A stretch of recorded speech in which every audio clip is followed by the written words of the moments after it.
இறைவனுக்கு. இந்த மிச்சர்லாம் சீக்கிரம் கொடுங்க, நீங்கள் சீக்கிரம் சாப்பிடுங்க. நீங்கள் மிச்சர் சாப்பிட்டு டீ குடிக்கிறதுக்குள்ளே நான் ஒரு பிரேக்குக்காக பேசுகிறேன், ஒரு 5 நிமிஷம். நீங்கள் அதுக்குள்ளே சீக்கிரம் மிச்சரை சாப்பிட்டு ரிலாக்ஸ் ஆகிக்கிறீங்க. ஏன்னா நான் தான் 1.5 மணி நேரம் பேச போகிறேன். இப்போ நீங்கள் மிச்சரை சாப்பிட்டு டீ குடிங்க, சரியா? கேட்குறதுக்கு அதை விட ரொம்ப தெம்பு தேவைப்படுது. அதனால் அந்த டீயை முடிந்த மட்டும் விரைவாக கொடுக்குமாறு, ஏன்னா தயார் பண்ணிட்டாங்க.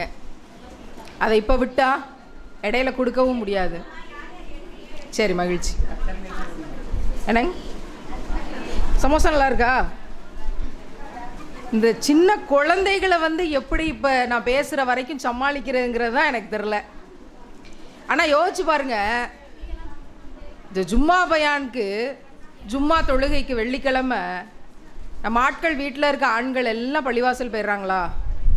எங்கேயாவது பிள்ளைகளை கூப்பிட்டு போனதா எங்கேயாவது பார்க்குறோமா? ரேர் கேஸ் இருக்கலாம், எனக்கு தெரியலை. வீட்டில் நம்மக்கிட்ட விட்டுறாங்க. நம்மளும் ஜும்மா தொழுகைக்கு 1:30 வரைக்கும் கிச்சனில் தான் இருப்போம்னு நினைக்கிறேன். வேர்த்து விறுவிறுத்து அன்றைக்கி தான் பிரியாணி செய்யணும், அன்றைக்கி தான் ஸ்பெஷல் ஃபுட்டு, அது இதுன்னு செய்யணும், கிச்சனில் இருப்போம். நமக்கு ஈமான் இருக்கா இல்லையா? இறைவனோட அன்றைக்கி பேசணுமா இல்லையா? ஏதோ ஒரு சின்ன நேரத்தில் இறைவன் எதை கேட்டாலும் அந்த துவாக்கு பதில் சொல்லிடுவான், அதை கபூலாக்கிடுவான்லாம் சொல்லப்பட்டிருக்கே. அப்போ அந்த சின்ன நேரம் பெண்களுக்கு கிடையாதா? அவங்க குரான் அன்றைக்கி படிக்க வேண்டாமா? இல்லை பிள்ளைகளோட ஹதீஸ் பங்கிட்டுக்க வேண்டாமா? அதெல்லாம் தெரியாது. நம்ம 1:45 வரைக்கும் கிச்சனில் தான் இருக்கிறோம். நான் பெரும்பாலும் பார்த்துக்கிட்டு தான் இருக்கேன். நம்மளும் பிள்ளைகளை பார்த்துக்கிட்டு தான் அந்த தொழுகையும் நடத்துகிறோம் வெள்ளிக்கிழமை. ஆனால் எப்போயாவது ஒரு தடவை பள்ளிவாசலில் இது மாதிரி பெண்கள் பயான், பெண்கள் விழிப்புணர்வு கூட்டங்கள்னு வரும்போது கூட நம்ம குட்டீஸ் எல்லாம் விட்டுட்டு வர்றதுக்கு எங்கேயா இடம் இருக்கா? இல்லை இங்கே நம்ம வீட்டு ஆள்கள்லாம் வந்திருக்கிறாங்க அப்படின்னா, ஆண்கள் வந்திருக்காங்க அப்படின்னா அவங்கள்ட்ட பிள்ளைகளை விட்டுட்டு நம்மளால் உட்கார முடியுதா? அப்படின்னா என்ன நடந்தாலும் சரி, நீ வீட்டில் இருந்தாலும் சரி, வெளியில் போனாலும் சரி, பயான் கேட்க போனாலும் சரி, உன் டிக்கெட்டை நீ கூட்டிகிட்டு கிளம்பு. அதெல்லாம் உனக்கே ஆன பொறுப்பு. என்ன, நான் எல்லா இடத்துலையும் பார்க்குறேன். இந்த பிள்ளைங்க என்ன செய்யும்? இப்போ நான் பேசுகிறத உங்களுக்கு புரியாது. அவங்க பக்கத்தில் இருக்க பிள்ளைகளோட விளையாண்டுக்கிட்டு இருப்பாங்க. இல்லை நீங்கள் பேச விடாமல், கேட்க விடாமல், அங்கே ஏதாவது ஒரு பட்டிமன்றம் தனியாக பஞ்சாயத்து நடந்துக்கிட்டு இருக்கோம். என்ன செய்கிறது? அதையெல்லாம் தாண்டித்தான் இறை செய்திகளை கூட, பயான்களை கூட நம்ம கேட்டுக்கிற வேண்டியதாக இருக்குது. ஒரு பக்கம் போகட்டும். எனக்கு என்ன பெரிய வருத்தம்னா, கிரவுண்ட் ஃப்ளோர்லேயும் இப்போ ஆட்கள் இருக்காங்களாம், மேல் ஃப்ளோர்லேயும் ஆட்கள் இருக்காங்களாம்.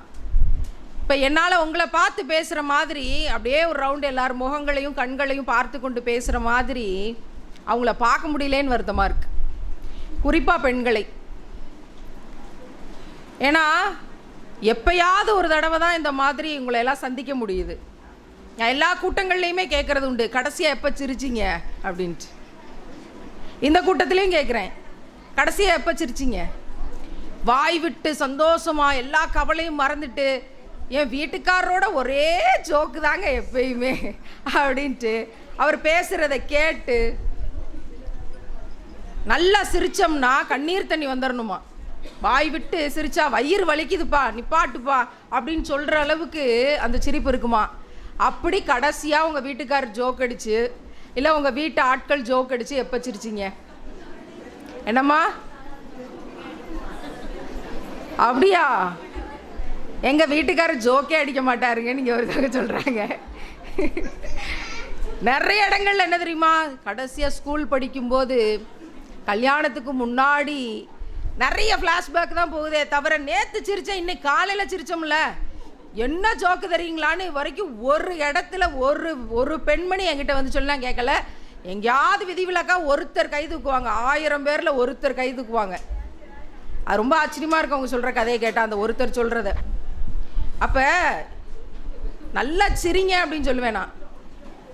இந்த கூட்டங்களில் இந்த கேள்வியை கேட்டுட்டு ஒரு தடவை நல்லா சிரிங்களேன். என்ன இப்போ நடிக்கிறோம்னு நினச்சி சிரிங்க. இப்போ பேசுகிறதுக்கு முன்னாடி சொன்னாங்கல்ல, நடித்தா கூட இரையச்சம் கொண்டதை போல நடித்தால் கூட அதற்கு பலன் உண்டுங்களாம் பேசினாங்கல்ல. அப்படி சிரிங்களேன், என்னப்போ எல்லாரும் சிரிக்கிறதையும் பார்த்துட்டு தான் பேச போகிறேன் அப்படின்னு சொல்லிட்டு டைம் கொடுத்துட்றது. ஒரு நடிப்புக்காவது சிரிங்களேன் அப்படின்ட்டு. அப்படி நடிப்புக்காகவாது இல்லை சிரிக்கிறோம் அப்படின்னா அந்த சிரிப்பை இப்போ அந்த பெண்மணிகள் கேட்டுக்கொண்டிருக்காங்க அப்படின்னா அவங்கள பார்க்க முடியலையே அப்படின்ற வருத்தம் எனக்கு. இருந்தாலும் நீங்கள் எப்படி என் கண்ணு முன்னாடி உட்காந்து இதை நிதானமாக கேட்குறீங்களோ, அழகிய பொறுமையோடு கேட்குறீங்களோ, ஏன்னா கேட்குறதுக்கு எவ்வளோ பொறுமை வேணும் தெரியுமா? நான் எல்லா கூட்டத்துக்கும் போவேன், எனக்கு முன்னாடி 4 பேர் 4 மணி நேரம் பேசிட்டு தான் எனக்கு மைக்கை கொடுப்பாங்க. நான் சொல்லுவேன், அர்ஜென்ட்டாக நான் ட்ரெயினை பிடிக்கணும், ஆஸ்பத்திரியில் 2 ஊசி போட்டு வந்திருக்கேன், என்னை சீக்கிரம் விடுங்க. அதெல்லாம் கிடையாது. நீங்கள் கடைசியாக பேசுவீங்கன்னா எல்லோரும் வெயிட் பண்ணிகிட்ருக்குறாங்க, இல்லைனா கூட்டம் கலைஞ்சு போயிடும்லாம் சில இடத்துல நகைச்சுவை பண்ணது உண்டு. கேட்குறதுக்கு ரொம்ப பொறுமை வேணும். அதுக்கு நானே சாட்சி. பேசுகிறது ஈஸி, ஏன்னா எனக்கு தூக்கம் வராது.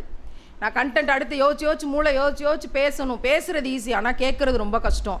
கேட்கும்போது தான் ஞாபகத்துக்கு வரும், ஐயோ ஆரம்பிக்கும் போதே 8 மணி ஆயிடுச்சே, எப்போ விடுவாங்க, இப்போயே 8 ஆயிடுச்சு, வீட்டில் போய் இட்லி ஊற்றலைன்னா 3ஆம் உலகப் போர் நடக்குமே, நம்ம தலையில் தானே அதுவும். நான் பயான் போயிட்டு வந்தேன், நீங்கள் சப்பாத்தி பண்ணுங்கன்னா கேட்பாங்களா? என்ன பண்ணுறதுன்னு தெரியலையே, எப்போ முடிப்பாங்க, நம்ம இவ்வளோ தூரம் போகணும், வண்டி இருக்கா, ஆட்டோ இருக்கா, என்ன செய்கிறது, இது எல்லாம் அங்கே உட்காந்துருக்கும் போது ஓடும். அதுவும் நேரம் கூட கூட ரொம்ப ஓடும்.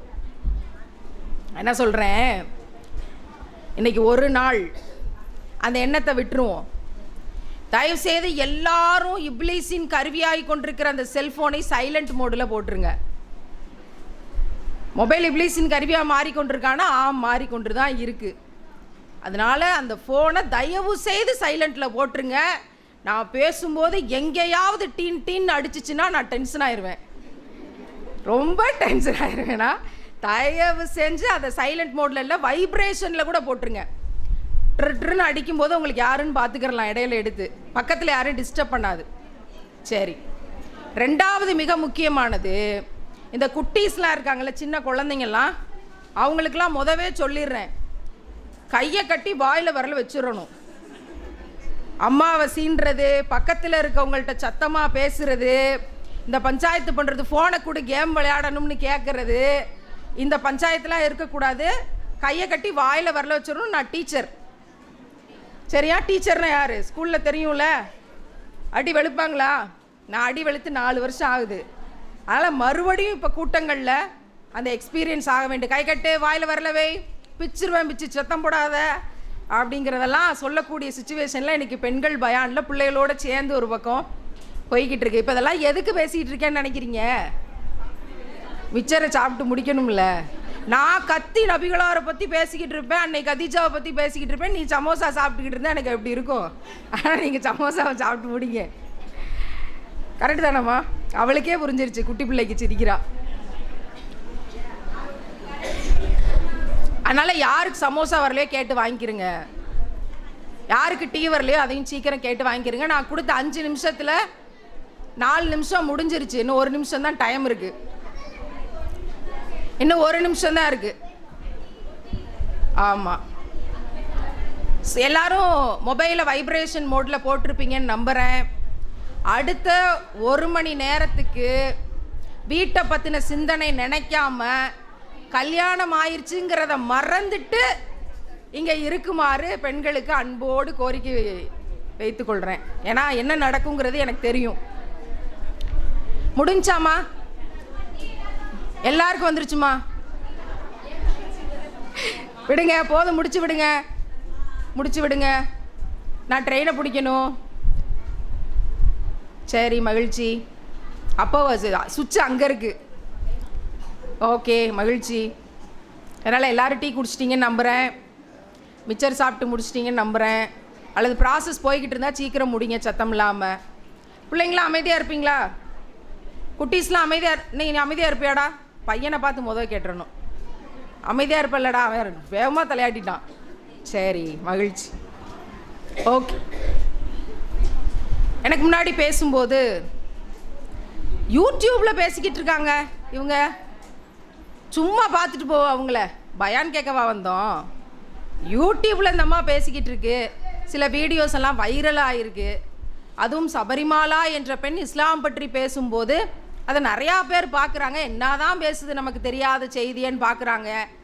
சும்மா போய் பார்த்துட்டு வருவோமே அப்படிங்கிறதுக்காக வந்திருந்தா அதை நான் ரொம்ப பாராட்டுறேன்.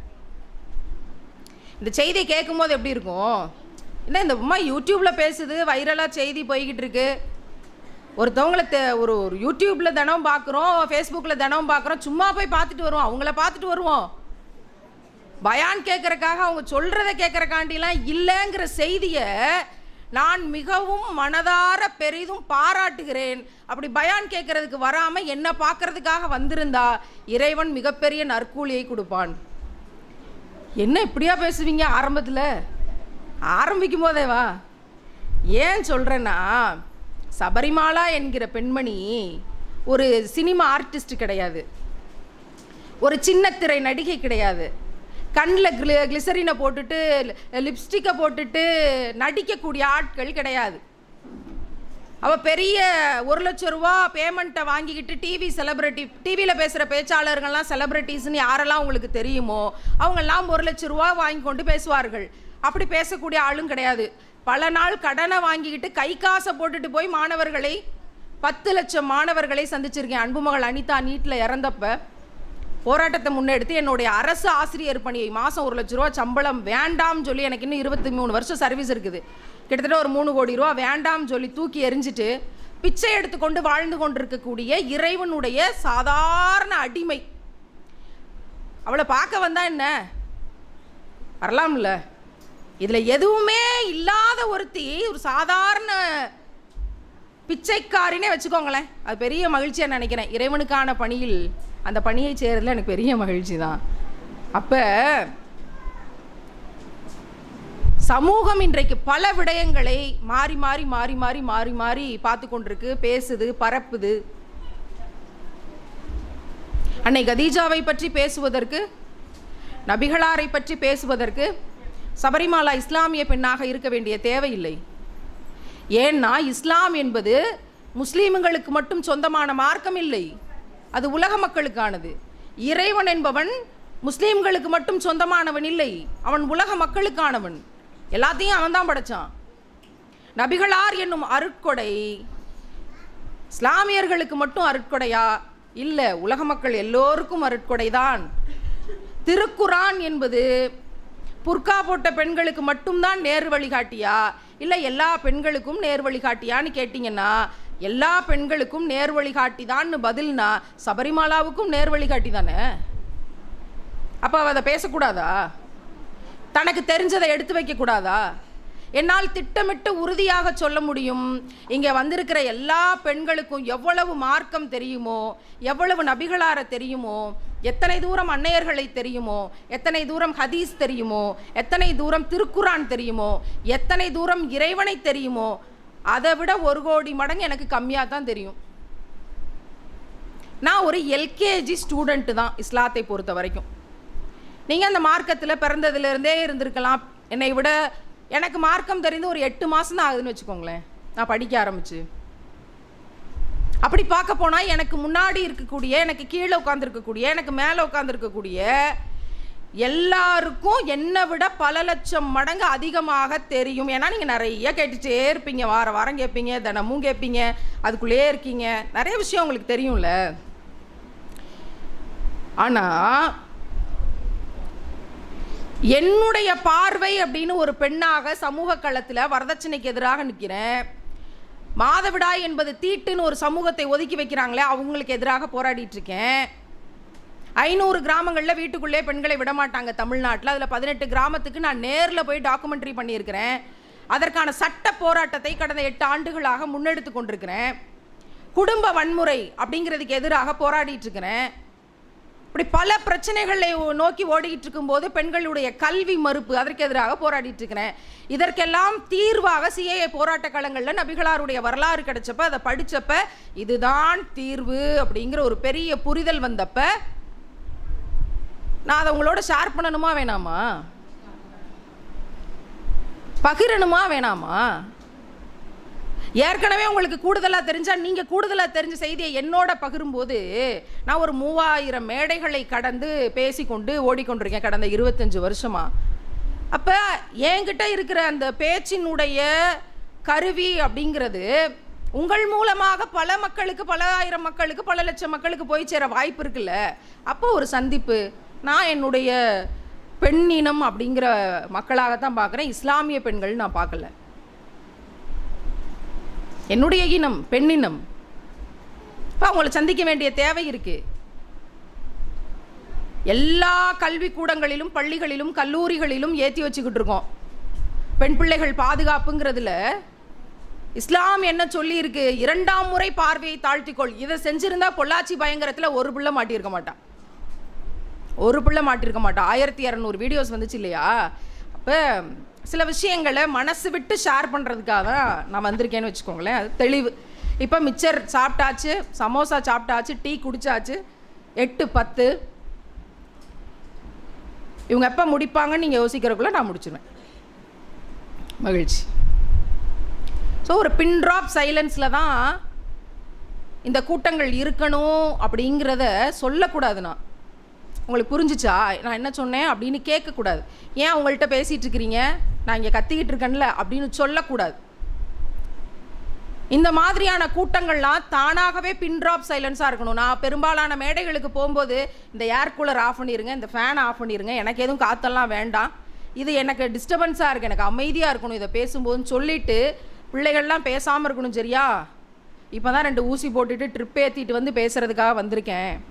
ரொம்ப முக்கியமான விஷயங்கள் பேச வந்திருக்கேன். அதனால் பேசாமல் அமைதியாக சத்தம் இல்லாமல் இருக்கணும். சரியானு பிள்ளைகளுக்கு சொல்லிவிட்டு ஃபோனை சைலண்டில் மோடில் போடுங்கன்னு சொல்லிவிட்டு வீட்டை பற்றின யோசனையை 1 மணி நேரத்துக்கு மறந்துருங்கன்னு கெஞ்சி கேட்டுட்டு தான் நான் பேசவே ஆரம்பிக்கிறது.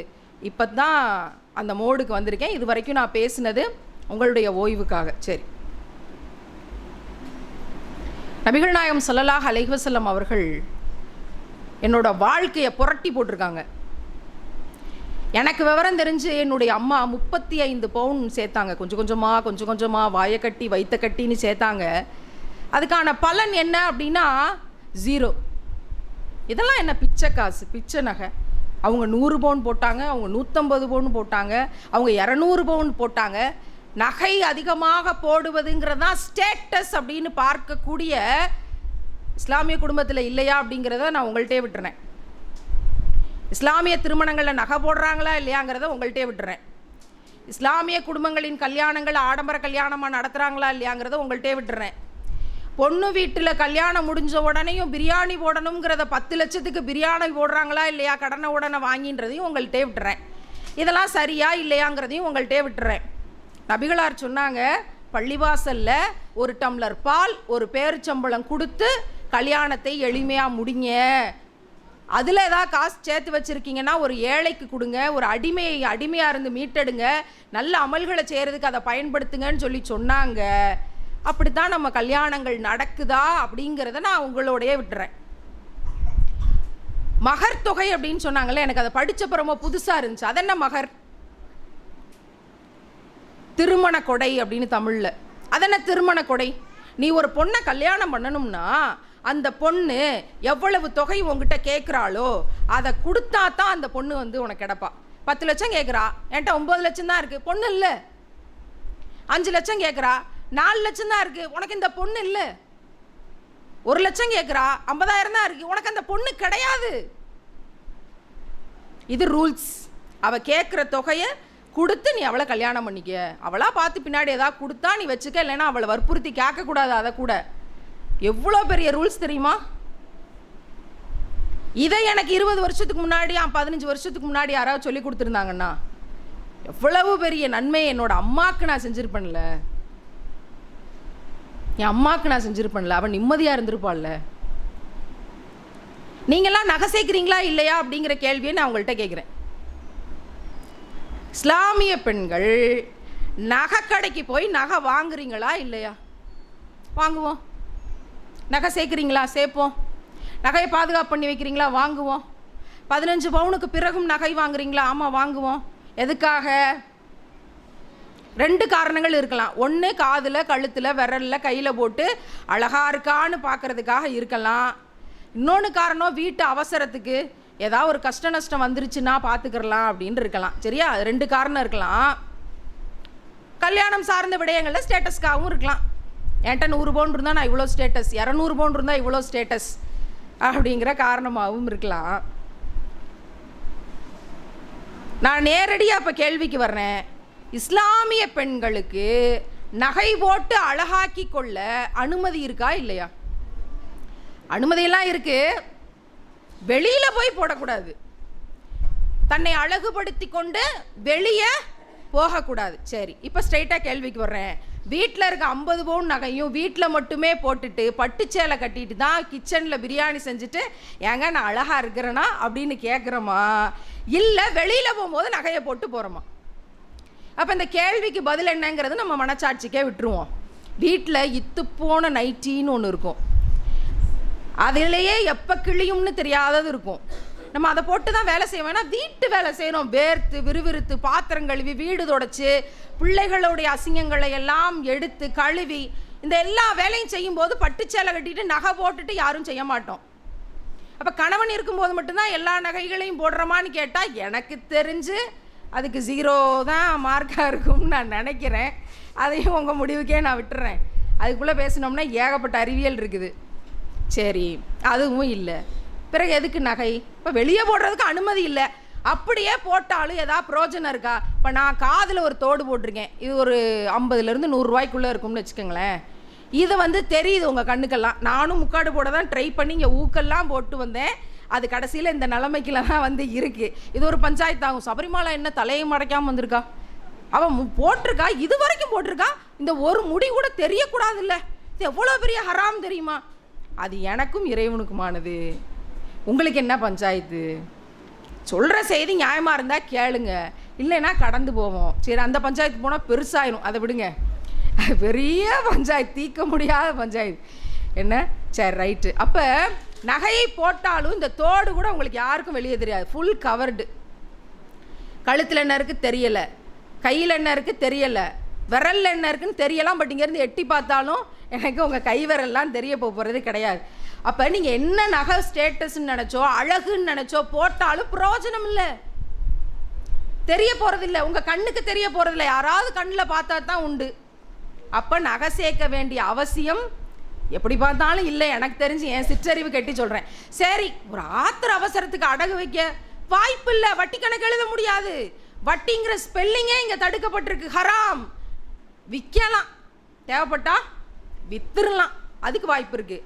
நான் என்ன கேட்குறேன், விற்கிறதுக்கு எதுக்கு நகை வாங்குறீங்க? தங்க காசாக வாங்கிருங்க. தங்க காசை காதுலையும் கையிலையும் கழுத்துலையும் போட முடியாதுல்ல. அப்போ தங்க காசாக வாங்கி சேவ் பண்ணி வைங்க. ஒரு நாள் விற்கணும்னா செய்கூலி சேதாரம், கல்லுக்கு கழிக்கிறது, அது இது லொட்டு லொசுக்கு எதுவும் இல்லாமல் மொத்தமாக பணம் தருவானே. ஒரு மோதிரம் வாங்கி நீங்கள் விற்கும்போது 2000 ரூபா நட்டம். ஆனால் நீங்கள் அதுக்கு பகரமாக ஒரு தங்க காசு வாங்கி வச்சுருக்கீங்கன்னா 2000 ரூபா உங்களுக்கு கூட கிடைக்கும், அப்படிதானே? அப்போ அழகுக்காக தங்க நகை பயன்படுத்துறது அப்படிங்கிறது என்னை பொறுத்த வரைக்கும் தேவையற்றது. அப்போ என்ன செய்யலாம்? அன்னை ஃபாத்திமா அவர்களை பற்றி ஒரு செய்தியை பேசும்போது சொல்கிறேன். கழுத்தில் நபிகளார் வரும்போது தங்க ஆரம் போட்டிருக்கிறாங்க.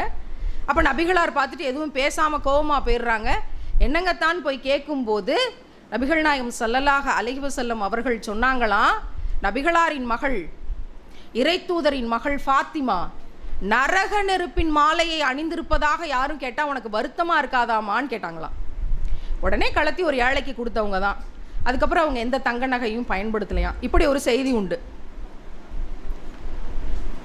நான் இந்த செய்தியை பேசுறதுக்கு முன்னாடி என் கழுத்தில் இருந்த 1 பவுன் தங்கச்சங்கிலியை கலத்தி ஒரு 7 பவுன் கடைசியாக இருந்துச்சு, அதை ஏழைகளுக்கு கொடுத்துட்டு இனிமேல் நான் தங்கம் அணிவதில்லைன்னு வைராக்கியம் எடுத்துக்கிட்டு நான் பேசினேன்.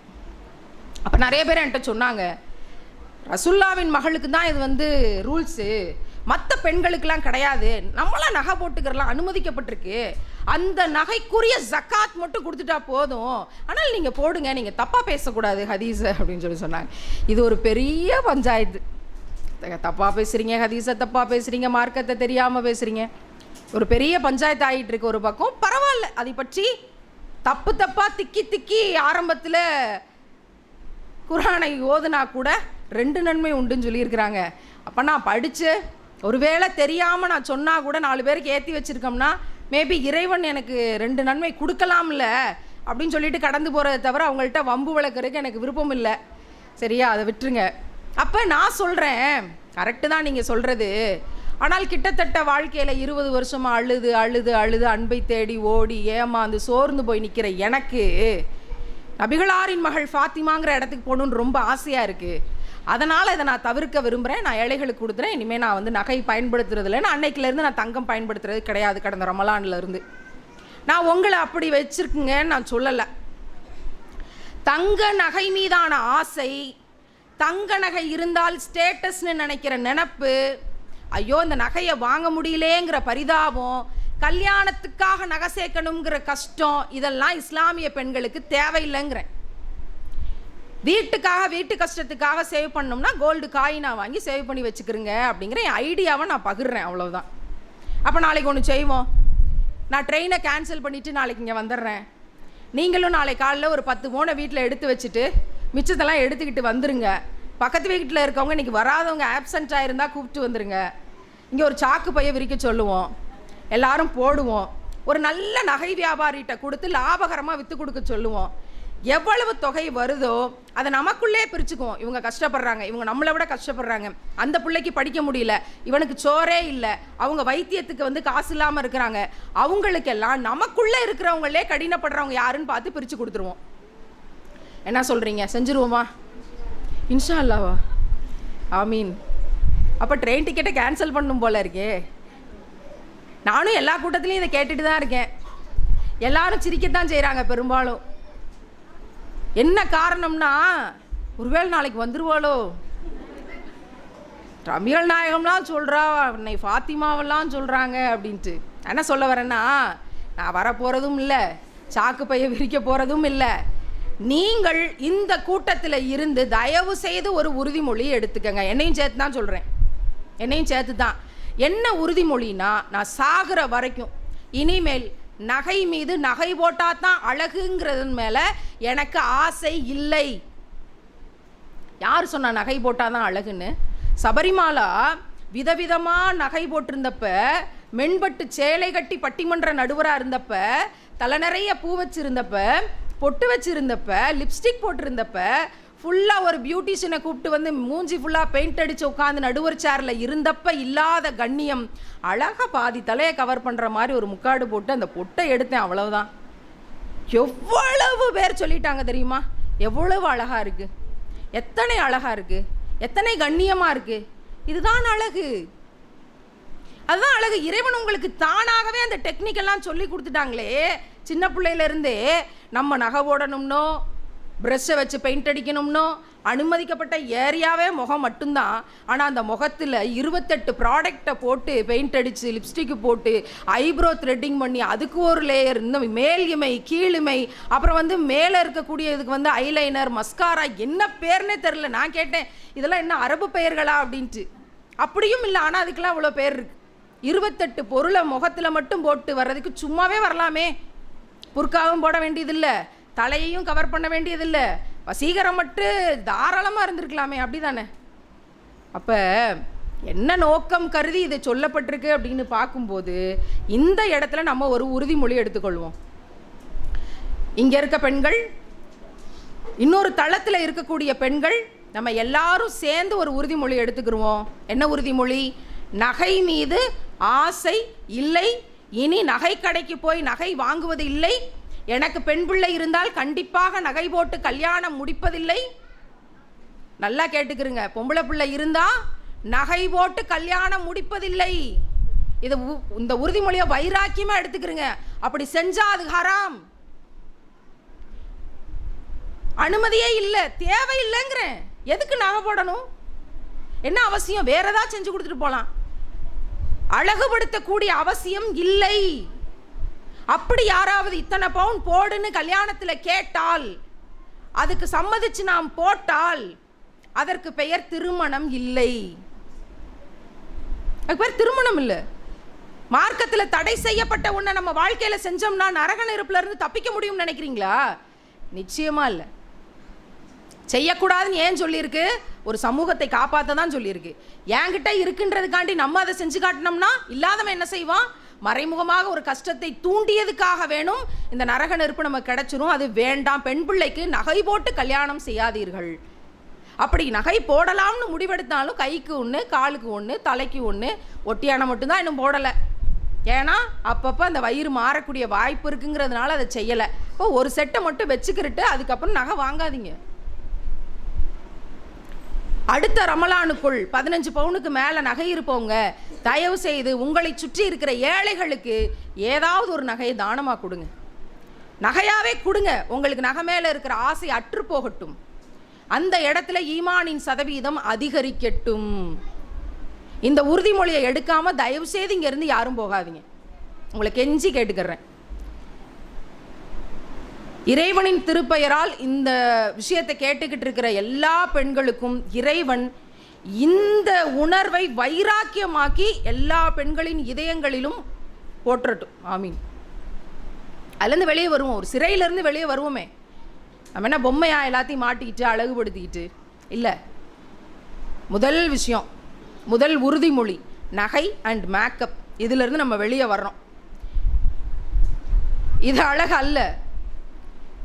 ஒரு ஆண் வந்து நீ ரொம்ப அழகா இருக்கன்னு சொன்னா நீங்க ரொம்ப சுதாரிக்கணும், ரொம்ப சுதாரிக்கணும். இது அழகு அல்ல. வெள்ளை தோளுங்கிறதோ மேக்கப் போட்டு அழகாக்கி வசீகரமாக்கி அது சைத்தானுடைய வேலைன்னு சொல்றாங்க. அது அழகு அல்ல. ஸோ ஃபஸ்ட்டு உறுதிமொழி எடுத்திருக்கோம். சரி, ஃபேஸ்புக் பயன்படுத்துகிற பெண்கள் எல்லாம் விபச்சாரிகளா? கடந்த 20 நாளாக இதே பேச்சு. ஃபேஸ்புக் ஃபுல்லாக, யூடியூப் ஃபுல்லாக, அது ஃபுல்லாக, இது ஃபுல்லாக நீங்கள் பார்த்துருந்தீங்கன்னா தெரிஞ்சிருக்கும். வைரலாக பல பேட்டிகளோட பல சர்ச்சைகளோட இது போய்கிட்டு இருக்கு. ஃபேஸ்புக் பயன்படுத்துகிற பெண்கள் எல்லாம் விபச்சாரிகளா? நான் ஃபேஸ்புக் மட்டும்தான் பயன்படுத்துகிறேன். என்னுடைய எல்லா பேச்சுக்களும் கடந்த 4 ஆண்டுகளாக ஃபேஸ்புக் மூலமாக மட்டும்தான் உலக மக்கள்கிட்ட போய்கிட்டு இருக்கு. கடந்த 4 ஆண்டுகளாக நான் செய்கிற சமூக பணிகள் 10 லட்சம் மாணவர்களின் சந்திப்புகள் எல்லாம் ஃபேஸ்புக்கில் தான் ஆவணப்படுத்தப்பட்டிருக்கு. என்கிட்ட சேட்டலைட் சேனல் இல்லை, என்கிட்ட வேறு காசு பணம் இல்லை, என்கிட்ட பெரிய டீம் இல்லை, இயக்கம் இல்லை, கட்சி இல்லை, அமைப்பு இல்லை, யாரும் இல்லை. என்கிட்ட இருக்கிறது ஒரு செல்ஃபோனும் ஒரு ஃபேஸ்புக்கும் தான். ஃபேஸ்புக்கை பயன்படுத்தித்தான் இந்த பணிகள் செய்யப்படுகின்றன. ரைட், விடுங்க. ஆனால் என் படத்தை மேக்கப்போட என் படத்தை போட்டு எதில், ஃபேஸ்புக்கில், வாட்ஸ்அப் ஸ்டேட்டஸில் எல்லாத்துலேயும் ரொம்ப அழகாக என் படத்தை ஒன்றை போட்டு நான் ரொம்ப அழகாக இருக்கேன் அப்படிங்கிற எண்ணத்தில் யாராவது ஒரு ஆண் இதை பார்த்துட்டு லைக் போடணும், ஹார்ட்டின் விடணுங்கிற நினப்பில் நான் போட்டு என் அழகை நான் எக்ஸ்போஸ் பண்ணி காட்டுறேன் அப்படின்னா அது விபச்சாரம் தான். அதில் மாற்று கருத்தே இல்லை. ஒரு ஆண் தன்னுடைய படத்தை போட்டு தன்னை எக்ஸ்போஸ் பண்ணி காமிச்சு அதுக்கு திருமணமான வேறு சில பெண்கள் ஹார்ட்டின் விடுகிறார்கள் என்றால் அதற்கு பெயரும் விபச்சாரம் தான். இதை சொல்றதுல எனக்கு எந்த வருத்தமும் இல்லை, எந்த பயமும் இல்லை. தயவு செய்து இதை வைரலாக்குங்கள், இதை பேசுபொருளாக்குங்கள், இதை சண்டை கூத்தாக்குங்கள், எனக்கு எதிராக கொடிபிடியுங்கள். எனக்கு எந்த வருத்தமும் இல்லை. ஆமாம், பொள்ளாச்சி பயங்கரங்களில் எந்த பிள்ளையும் கர்ச்சீப்பில் மயக்க மருந்த போட்டு கடத்திட்டெல்லாம் போகலைங்க. இந்த பிள்ளைகளை ஃபேஸ்புக்கில் ஃபாலோ பண்ணி நல்லமை மாதிரி போஸ்ட் போட்டு, ஏழைக்கு சோறு கொடுக்குற மாதிரி போஸ்ட் போட்டு, பிச்சைக்காரங்களோட தோளில் கை கொடுத்து நிற்கிற மாதிரி போஸ்ட் போட்டு, ஜிம்மில் வேலை செய்கிற மாதிரி போஸ்ட் போட்டு, தன்னை எக்ஸ்போஸ் பண்ணி இவனுங்க போஸ்ட் போட்டு, அதற்கு இந்த பிள்ளைகள் லைக் போட்டு, அதற்கு இந்த பிள்ளைகள் ஹார்ட்டின் போட்டு, அதன் பிறகு ஃபோன் நம்பர் ஷேர் ஆகி, அதுக்கப்புறம் அம்மா அப்பாவை ஏமாற்றி, காலேஜில் டீச்சர்ஸையும் ஃப்ரெண்ட்ஸையும் ஏமாற்றி, அதுக்கப்புறம் இந்த பிள்ளைகள் அவனுங்களை நம்பி காதல்ங்கிற பேரில் காரில் ஏறி தனியாக போனாங்க. ஒரு வீட்டுக்கு கூட்டிகிட்டு போனால் அங்கே ஒரு கேமரா, 20 ஆண்கள் இருந்தாங்க. அங்கே வச்சு தான் இந்த வன்முறைகள், இந்த பாலியல் வக்குரங்கள், அது வீடியோஸ் ஆச்சு வெளியே வந்துச்சு. அப்போ இதுக்கு பேர் என்ன?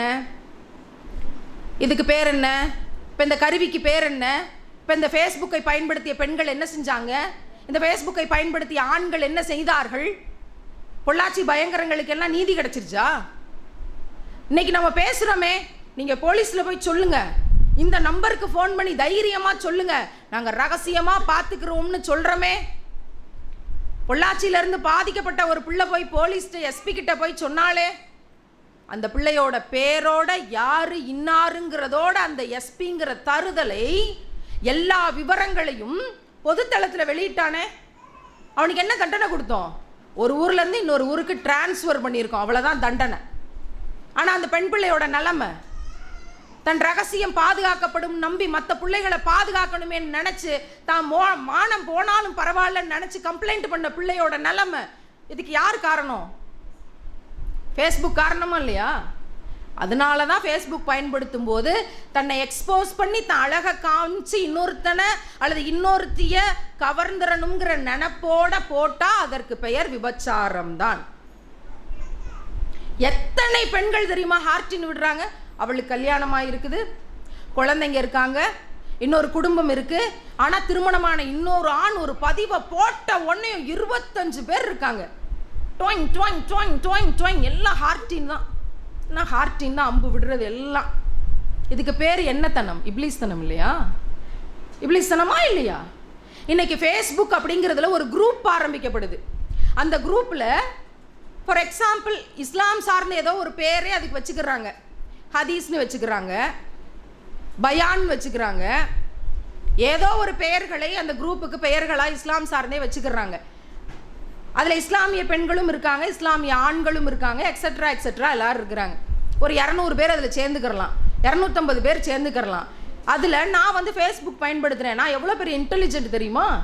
நான் எவ்வளோ பெரிய அறிவாளி தெரியுமா? எனக்கு ஃபேஸ்புக்கில் நல்ல நயத்தோடு எழுத தெரியும், என்னோட படைப்பாற்றல் தெரியுமா? நான் ஒரு எழுத்தாளர், நான் ஒரு கவிஞர், நான் ஒரு படைப்பாளர், விளக்கமாறு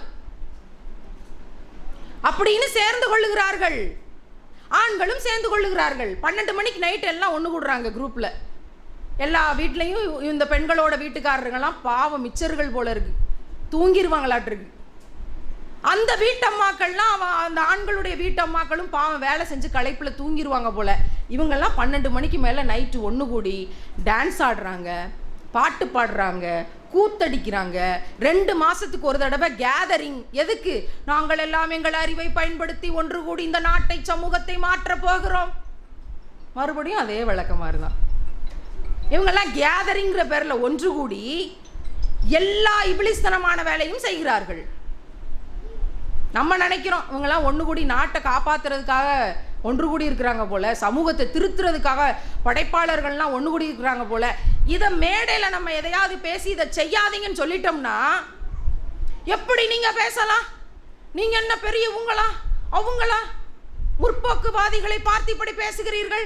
நீங்கள் ஒரு பிற்போக்குவாதி, எங்களை 1000 வருஷத்துக்கு பின்னாடி இழுத்துட்டு போக பார்க்குறீங்களா? பெண்களையே ஏன் குறை சொல்கிறீங்க? நாங்கள் போடுற ட்ரெஸ்ஸை பற்றியே ஏன் தப்பு சொல்கிறீங்க? நீ அவனை திருத்து, அவன் புத்திய மாத்த சொல்லு, எங்களையே ஏன் சொல்றீங்கன்னு சண்டை கட்டி கொண்டு வருகிறார்கள். யாரு? இஸ்லாமிய பெண்கள். சில பேர், நிறைய பேர் இல்லை, சில பேர். ஏன்னா அந்த சில பேர் தான் ஃபேஸ்புக்கை பயன்படுத்தக்கூடிய ஆளுமைகளாக இருக்கிறார்கள். அந்த சில பேர்கள் ஸ்கூல் யூனிஃபார்ம்ல குட்டப்பாவாடை போடக்கூடாதுன்னு அரசாங்கத்துக்கு நான் ஒரு கோரிக்கை தான் வச்சேன். அது இன்னும் சட்டமாக கூட ஆகலை. 9ஆம் கிளாஸ் படிக்கிற பிள்ளை ஒரு குட்டப்பாவாடை போட்டானா அவன் நல்லா வளர்ந்து வந்துட்டா, அது சரி வரல, சுடிதாரை கொடுத்துடலாம். ஒரு லூஸான சுடிதார் போட்டால் அவளுக்கு நல்லா இருக்கும், கம்ஃபர்ட்டாக இருக்கும், அதனால் எல்லாருக்கும் சுடிதார் கொடுத்து விட்டுருவோம் அப்படின்னு ஒரு பதிவு தான் போட்டேன். என்னை 5 நாளாக தூங்க விடாமல் பண்ணி அதை எப்படி சொல்லலான்னு பெரிய சர்ச்சைகள். அதில் இவங்களும் அடக்கம். அப்போ நான் தெளிவாக சொல்கிறேன், நீங்கள் எவ்வளோ வேணாலும் படிங்க, எவ்வளோ வேணால் அறிவாளி ஆகுங்க, எவ்வளோ வேணால் எழுத்தாளராக இருங்க, எவ்வளோ பெரிய படைப்பாற்றல் மிக்கவர்களாக வேண்டுமானாலும் இருங்கள். ஆனால் சுவனத்திற்கு செல்ல வேண்டும் என்றால் ஒரே ஒரு வழிதான் இருக்கு. நபிகளாரினுடைய தியாக வாழ்க்கையை, நபித்தோழர்களினுடைய தியாக வாழ்க்கையை, அன்னையர்களுடைய தியாக வாழ்க்கையை டிட்டோவாக ஃபாலோ பண்ணால் மட்டும்தான் சுவனமே தவிர மற்றவர்களுக்கு சுவனம் கிடையாது. நீங்கள் எவ்வளோ பெரிய ஆளுமையாக வேணால் ஆகிக்கிறலாம். இன்னும் உலகம் ரொம்ப நாள் இருக்கோ இல்லையோ தெரியாது, எவ்வளோ டெக்னாலஜி வளர்ந்தாலும் வளர்ந்துக்கிறலாம். டாய்லெட்டுக்கு போகிறேன், ஹோட்டல்ஸில் வந்து பவர் டாய்லெட்ஸ்ன்னு வந்திருக்குங்க. உள்ளே போய் கதவை திறந்து சத்தத்தை கேட்டு டாய்லெட்டில் வந்து அதாவே திறந்துக்கிறது, மூடிக்கிறது. சிட் அவுட்டு வெது வெதுப்பாக வச்சுருக்கு. நம்ம உட்கார்ற சிட் அவுட்டை சில்லுன்னு இருக்கக்கூடாதுன்னு சொல்லி வெது வெதுப்பாக வச்சுக்கிறது. ஒரு பட்டனை அழுத்துனா அதுவே வந்து தூய்மைப்படுத்தி விட்டு கடந்து போகுது. இவ்வளோதான் சொல்ல முடியும் என்னால். எல்லாமே அதுவே செய்யுது. நீங்கள் போய் உட்காந்து நியூஸ் பேப்பரை படிச்சுட்டு எழுந்திரிச்சு வந்துடலாம். எவ்வளோ டெக்னாலஜி! இது மாதிரி இன்னும் 1000 கோடி முறை டெக்னாலஜி வந்துட்டாலும் சரி, நபிகளார் சொன்னதான் ரூல்ஸ் சுவனத்துக்கு போகணும்னா. இதில் என்ன வெங்காயம் படைப்பாற்றல் அறிவாளின்னுக்கிட்டு. அறிவு என்பது இனிய செயல்கள் செய்து இன்னொருத்தனோட கண்ணீரை துடைக்க வைக்கணுமே தவிர இப்ளீஸ்தனம் பண்றதுக்கு இல்லை, இல்லையா? அப்ப ஃபேஸ்புக் அப்படிங்கிறதுல ரொம்ப கவனமா இருங்க. எந்த பெண்ணும் தயவு செய்து கையில செல்போன் இருக்குது சும்மா இருக்கிறோம் சொல்லிட்டு எந்த ஒரு ஆணுக்கும், அவன் தெரிஞ்சவனா இருக்கட்டும் நல்லவனா இருக்கட்டும், அது நமக்கு தேவையில்லை. எந்த ஒரு ஆணின் பதிவுக்கும் லைக் போடாதீங்க, கமெண்ட் போடாதீங்க, ஹார்ட்டின் விடாதீங்க, அதை பார்த்து ரசிக்காதீங்க. அது வேற எங்கேயாவது கொண்டு போய் விடுறதுக்கு நிறைய வாய்ப்பு இருக்கு. அதனால தான் படிச்சு படிச்சு சொல்றோம், வேண்டாம், தவிர்த்துருங்க. ஏன் தெரியுமா? வீட்டில் அன்னைக்கு சண்டை போட்டிருந்தீங்கன்னா சைத்தானும் இப்ளீஸும் என்ன செய்வான்னா, நீங்க யாரையெல்லாம் ஃபேஸ்புக்கில் பார்க்குறீங்களோ அவர்களையெல்லாம் உத்தமர்களாக கண்ணில் காட்டும். அவன் யாருன்னு உங்களுக்கு தெரியாது. ஒருத்தன் நல்லவனா கெட்டவனான்னு கண்டுபிடிக்கிறதுக்கு இன்னைக்கெல்லாம் 1.5 வருஷம் 2 வருஷம் ஆகுதுங்க. 2 வருஷம் கழிச்சு தான் தெரியுது ஐயோயோ இவன் அயோக்கியம் அப்படின்ட்டு. அதனால தான் நபிகளார் தெளிவாக சொல்கிறாங்க, இன்னொரு அந்நிய ஆணை தனிமையில் சந்திக்க, தனிமையாக இருக்க, தனிமையாக பேச சூழ்நிலையை உருவாக்காதீர்கள். எவ்வளோ பெரிய ஃபார்முலா! சூழ்நிலையை உருவாக்காதீங்க. அப்புறம் தானே பிரச்சனை. சூழ்நிலையை உருவாக்காமல் நீ முன்னாடியே ப்ரிவென்ஷனாக இருந்துக்க. அப்படியே நீ பார்க்குறியா, உன் ஹார்மோன்கள் அப்படி தான் சொல்லும், உன் வயசு அப்படி தான் சொல்லும், ரொம்ப ஸ்மார்ட்டாக இருக்கான், எவ்வளோ நல்லவனாக இருக்கான், இப்படி ஒருத்தவன் நமக்கு கிடைக்கலையே, உன் ஹார்மோன்கள் அப்படி தான் சொல்லும், உன் வயசு. 2ஆம் முறை பார்வையை தாழ்த்திக்கொள், இல்லை தப்பு ஹராம் அப்படின்னு துவங்கின மூளையில் ஒரு பதில் அடிக்கணும்.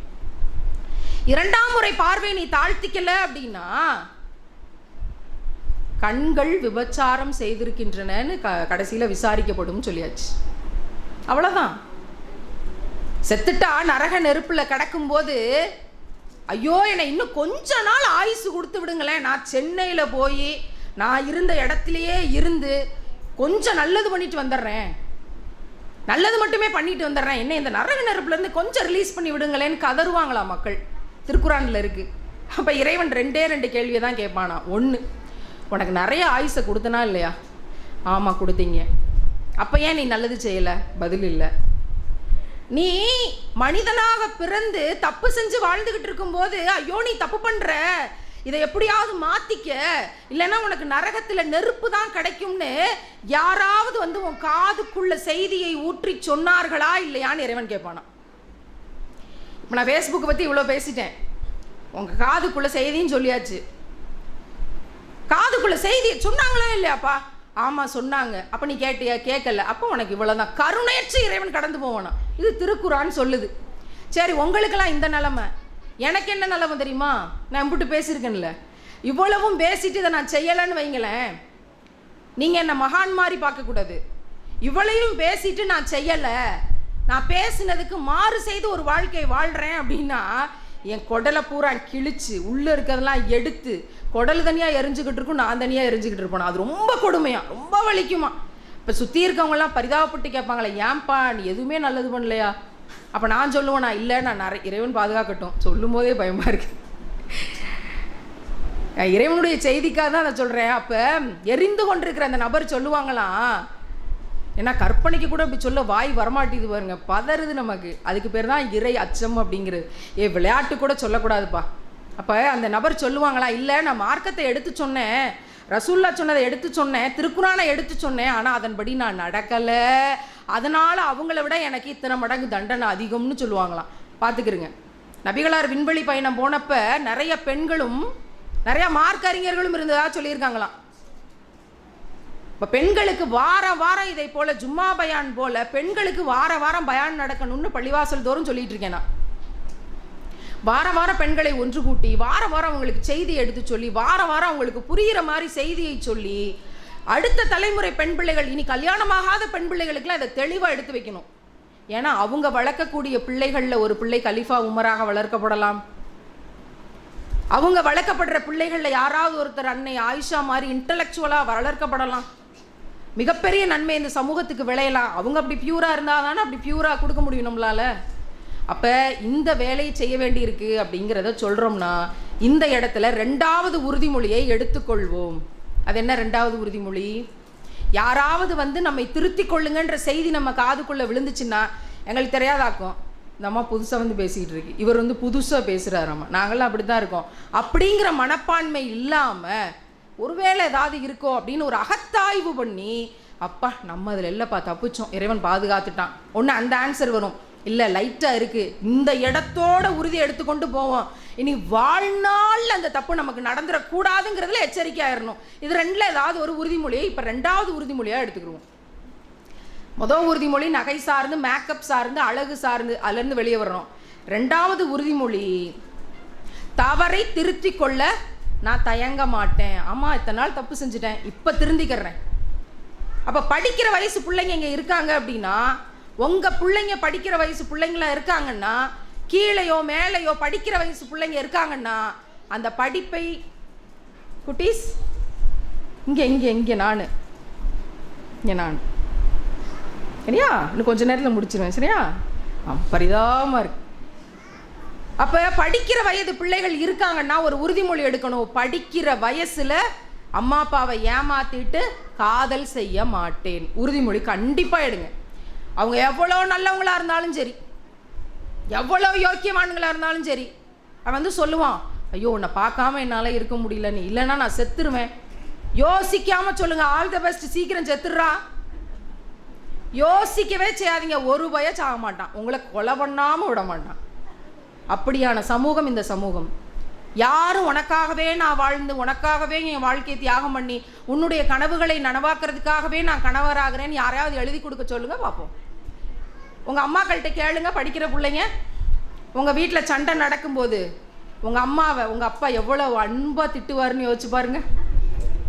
சரி சண்டை நடக்கும், அவங்க அப்பா அப்படியே எவ்வளோ அன்பாக கொஞ்சுவார் தெரியுமா, ஜுஜுஜு அம்முக்குட்டி கோப்படக்கூடாதுரா தங்கம், என்ன நடந்துச்சு தெரியுமா உனக்கு, இப்படி தான் பேசுவாங்களே.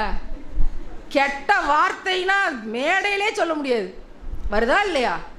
உங்கள் அப்பா என்ன சொல்லி கட்டியிருப்பாரு, உன் கண்ணில் இருந்து ஒரு சொட்டு கண்ணீர் தண்ணி கூட நான் வரவிட மாட்டேம்மா, இப்படி சொல்லி எழுதி கொடுத்து பத்திரம் பண்ணி பள்ளிவாசலில் ஜமாத்தார்கள் முன்னாடி பேசி உறுதிமொழி எடுத்துக்கிட்டு தான் கட்டியிருப்பார். அப்படி தான் நடக்குதா?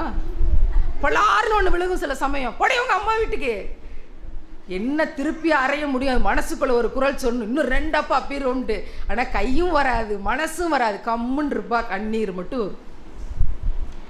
நான் என் பிள்ளைகளுக்கு சொல்லித்தரேன், நல்லா படி, ஹார்மோன்கள் சொல் பேச்சை கேட்காத, இந்த பக்கம் மார்க்கம் படி, நபிகளாரை படி, அந்நேயர்களை படி, திருக்குரான் படி, அதன்படி உன் லைஃப்பில் அப்ளை பண்ணு, இந்த பக்கம் உலக கல்வி படி, கலெக்டராக, எம்எல்ஏ ஆக, எம்பி ஆக. நான் பொம்பளை பிள்ளைகளுக்கு தெளிவாக சொல்கிறேன், இஸ்லாமிய பெண் பிள்ளைகளுக்கு ஹார்மோன்கள் அப்படித்தான் சொல்லும். ஏன் அவன் ஸ்மார்ட்டாக இருக்கான்ல சொல்லும், கேட்காத, செருப்பால் அடிப்பேன் அப்படின்னு உன் மைண்டுக்குள்ளே சொல்லிக்கிட்டு நீ உன் கல்வி ரெண்டு பக்கம், இந்த பக்கம் உலக கல்வி, இந்த பக்கம் மார்க்க கல்வி, ரெண்டையும் படிச்சுட்டு போ. நீ உன் 22 வயசில் பச்சை கலர் மையில கையெழுத்து போட்டு அதிகாரத்தின் இடத்துல இருக்கணும், சுற்றி விட்டு அடிக்கணும். யாரா எங்களை நாட்டை விட்டு வெளியே போக சொன்னது? நான் இருக்கேன்டா அதிகாரத்தின் இடத்துல. என்னுடைய பெண் குழந்தைகள் சொல்லணும், நான் அடித்து ஏதோ மைக்கு ஆயிடுச்சான்னு தெரியல, சரி பயப்படாத. என்னுடைய பெண் குழந்தைகள் சொல்லணும், நாங்கள் இருக்கோம் அதிகாரத்தின் இடத்துல. நீங்கள் ஒரு கையெழுத்து போட்டிங்கன்னா அந்த ஊர் தலையெழுத்தை வந்து இப்படி தான் இருக்குது. நீங்கள் ஒரு கையெழுத்து போட்டிங்கன்னா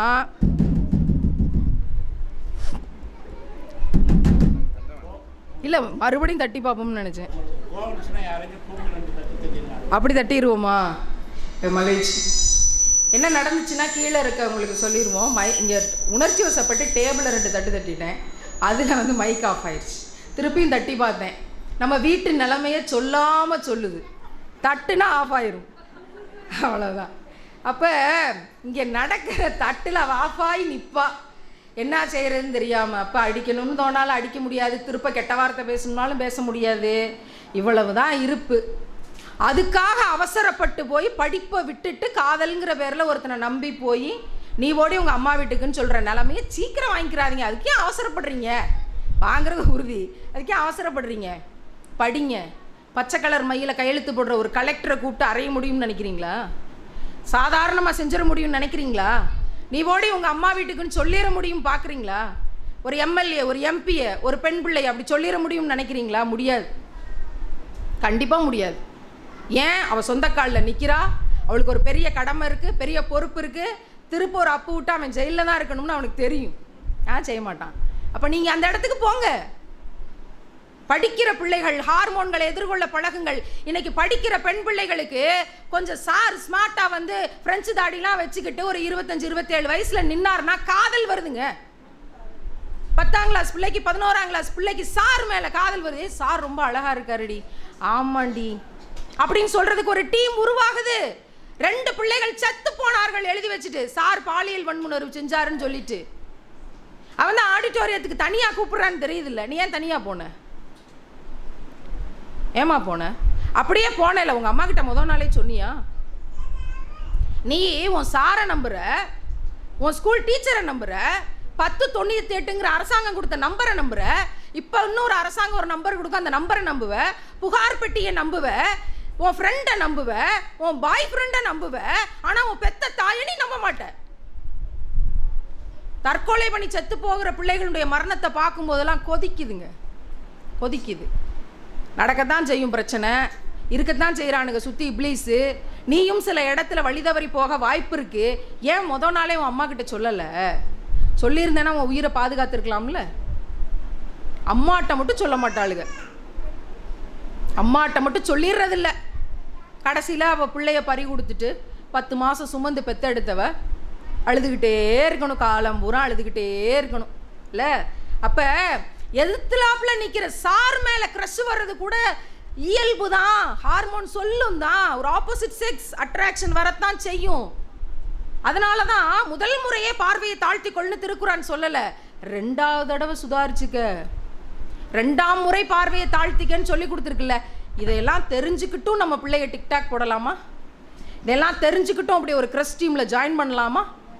இதெல்லாம் தெரிஞ்சுக்கிட்டு படிக்கிற வயசில் படிப்பை விட்டுட்டு காதல்ங்கிற பேரில் ஓடலாமா? இப்போ அது எவ்வளோ பெரிய ஹராம் அப்படிங்கிறத நம்ம குழந்தைங்களுக்கு நம்ம எடுத்து சொல்லணும்னா அதுக்குரிய தகுதி படைத்த இடத்துல இருக்கணும். அடுத்த உறுதிமொழி, இங்கே இருக்க பிள்ளைகள் எல்லாரும் உறுதிமொழி எடுத்துக்கொள்ளுங்கள். படிக்கிற வயசில் காதல்ங்கிற பேரில் அவன் எவ்வளோ பெரிய நல்லவனாக இருந்தாலும், இப்போ இது வரைக்கும் இல்லை, அப்போ 22 வயசு வரைக்கும் அதுக்குள்ளே நான் போக மாட்டேன், இல்லை லைட்டாக இருக்குது, ஏற்கனவே ஒரு அஃபையர் இருக்குன்னா இந்த நொடி அதை முறிச்சு போடுங்க, நரக நெருப்பில் தூக்கி போடுங்க. அது எவ்வளோ பெரிய நல்ல விஷயமா இருந்தாலும் சரி, இதை அடுத்த உறுதிமொழியாக எடுத்துக்கிட்டு தயவு செய்து இங்கேருந்து வெளியே போங்க. இன்னொரு பிள்ளையை பள்ளிக்கூடத்திலேயோ வெளியிலையோ தற்கொலைங்கிற பேரில் இழக்க நாங்கள் தயாராக இல்லை. தயவு செய்து அந்த முடிவுகளை இந்த உறுதிமொழியின் வழியாக நீங்கள் மாற்றிக்கிறணும், எடுத்துக்கிறணுங்கிறத அடுத்த உறுதிமொழியாக வைக்கிறோம். சரி, இந்த உறுதிமொழியெல்லாம் நியாயம்னு நினைக்கிறீங்களா? இதை கண்டிப்பாக இஸ்லாமிய பெண்கள் எடுத்து முன்னுதாரணமாக இருக்க வேண்டியிருக்கா? கண்டிப்பாக இருக்க வேண்டியிருக்கு, கண்டிப்பாக இருக்க வேண்டியிருக்கு. ஏன் இருக்க வேண்டியிருக்கு தெரியுமா? நபிகள் நாயகம் ஸல்லல்லாஹு அலைஹி வஸல்லம் அவர்கள் கடைசி இறை தூதர், அப்படிதானே? கடைசி இறை தூதர் தானே. அவர் ஏன் இறை தூதராக அனுப்பப்பட்டார்? அதற்கு முன்னாடி இருந்த வரலாறு என்ன? 1 லைனில் சொல்லணும்னா, பெருசாக நான் சொல்ல விரும்பலை, 1 லைனில் சொல்லணும்னா, நபிகளார் உயிரோடு இருக்கும்போது, அவங்க சின்ன வயசில் இருக்கும்போது பொம்பளை பிள்ளைங்க பிறந்தா பாலைவண்ண மண்ணில் உயிரோடு போட்டு புதைச்சிருவாங்களாம். பொம்பளை பிள்ளைங்களாம் அதை நல்லா கேட்டுக்கங்க, படிக்கிற வயசு பிள்ளைங்கள்லாம்.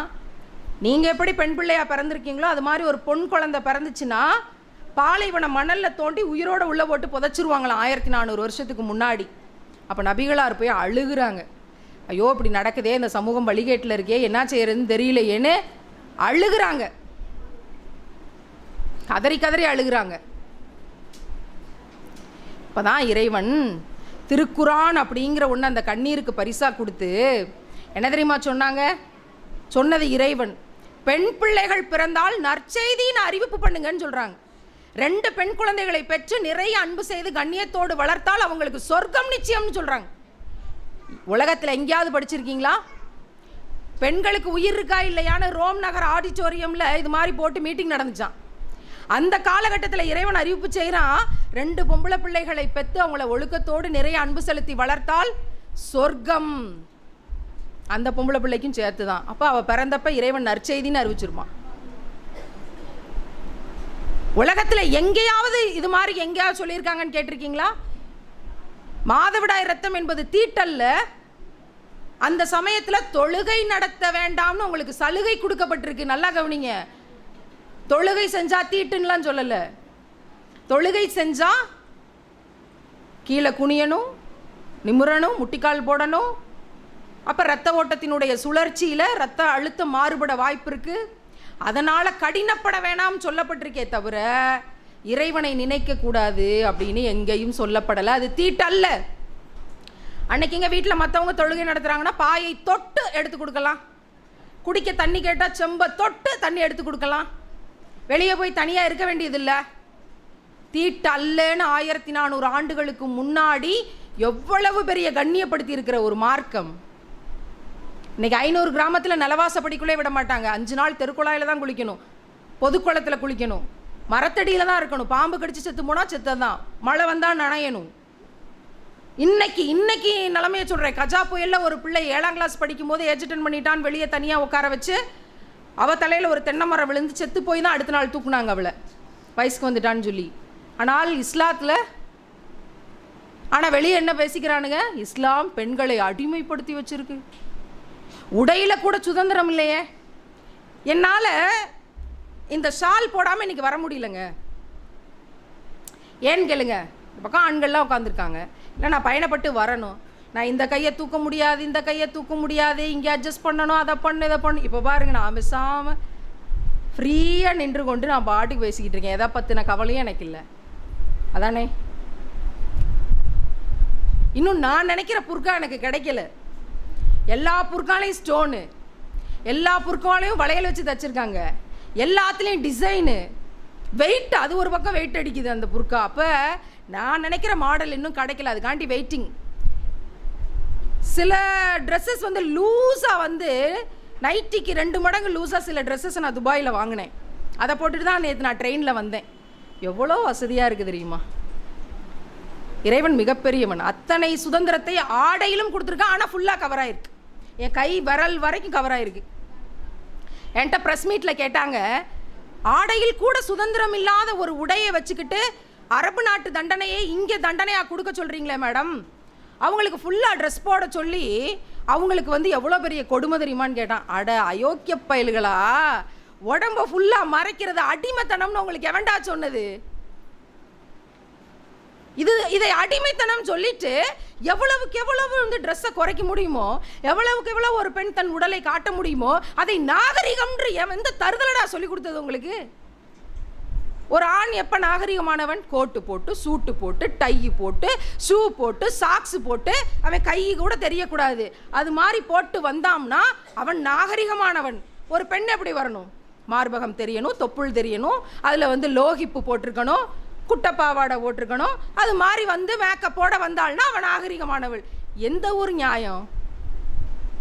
இந்த நாகரிகத்தை உங்களுக்கு யார் சொல்லி கொடுத்தது? அப்போ அதை கேட்ட உடனேயும் அதற்கு அவர்களிடத்தில் பதில் இல்லை.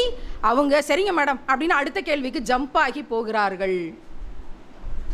நான் கேட்ட கேள்வி என்ன? ஏன் நபிகள் நாயகம் ஸல்லல்லாஹு அலைஹி வஸல்லம் அவர்கள் கடைசி இறை தூதர் என்று அறிவிக்கப்பட்டார்கள்? இந்த கேள்வியை மனசில் வச்சுக்கிறங்க. இந்த கேள்வியை மனசுக்குள்ளே வச்சுக்கிறங்க. அந்த பதிலை நோக்கி நகர்ந்து கொண்டிருக்கேன். நான் என்னுடைய நிறைவு பகுதிக்கு கிட்டத்தட்ட வந்துட்டேன். அப்பாடா, நான் அப்படி யோசிக்கூடாதுன்னு சொல்லிட்டேன் பேச ஆரம்பிக்கும் போதே. என்னுடைய நிறைவு பகுதிக்கு கிட்டத்தட்ட நான் வந்துட்டேன். பெண்களினுடைய விடுதலைன்னு பேசக்கூடிய சபரிமாலா, திருக்குரானில் ஒரு விஷயம் இருக்குது, அதை படிச்சுட்டு தான் அப்படி பேசுகிறாங்களா? திருக்குரான் பெண்களை அடிமைப்படுத்தி வச்சிருக்குங்கிறத ஒத்துக்கிறாங்களான்னு என்கிட்ட ஒரு கேள்வி கேட்டாங்க.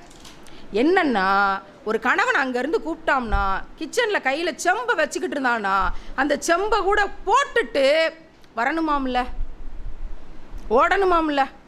இப்படி இருக்காமே தெரியுமா உங்களுக்கு? தெரிஞ்சுட்டு தான் நீங்கள் பெண் விடுதலைக்கு இஸ்லாமை பற்றி பேசுகிறீங்களா? இதுக்கு என்ன பதில் சொல்கிறது? ஒரு ஆண் கிச்சனில் வேலை செஞ்சுக்கிட்டு இருக்கும்போது வாசலில் நின்று நம்ம கூப்பிட்டா அந்த கணவன் கையில் இருக்க செம்பை போட்டு குடுகுடுன்னு வருவாங்களா? இந்த கேள்வியை என்கிட்ட கேட்குறாங்க. நான் இப்போ தான் ஒரு எல்கேஜி ஸ்டூடெண்ட்டு, நபிகளாரை படிச்சுட்டு அப்படியே உள்ளே வாரேன்.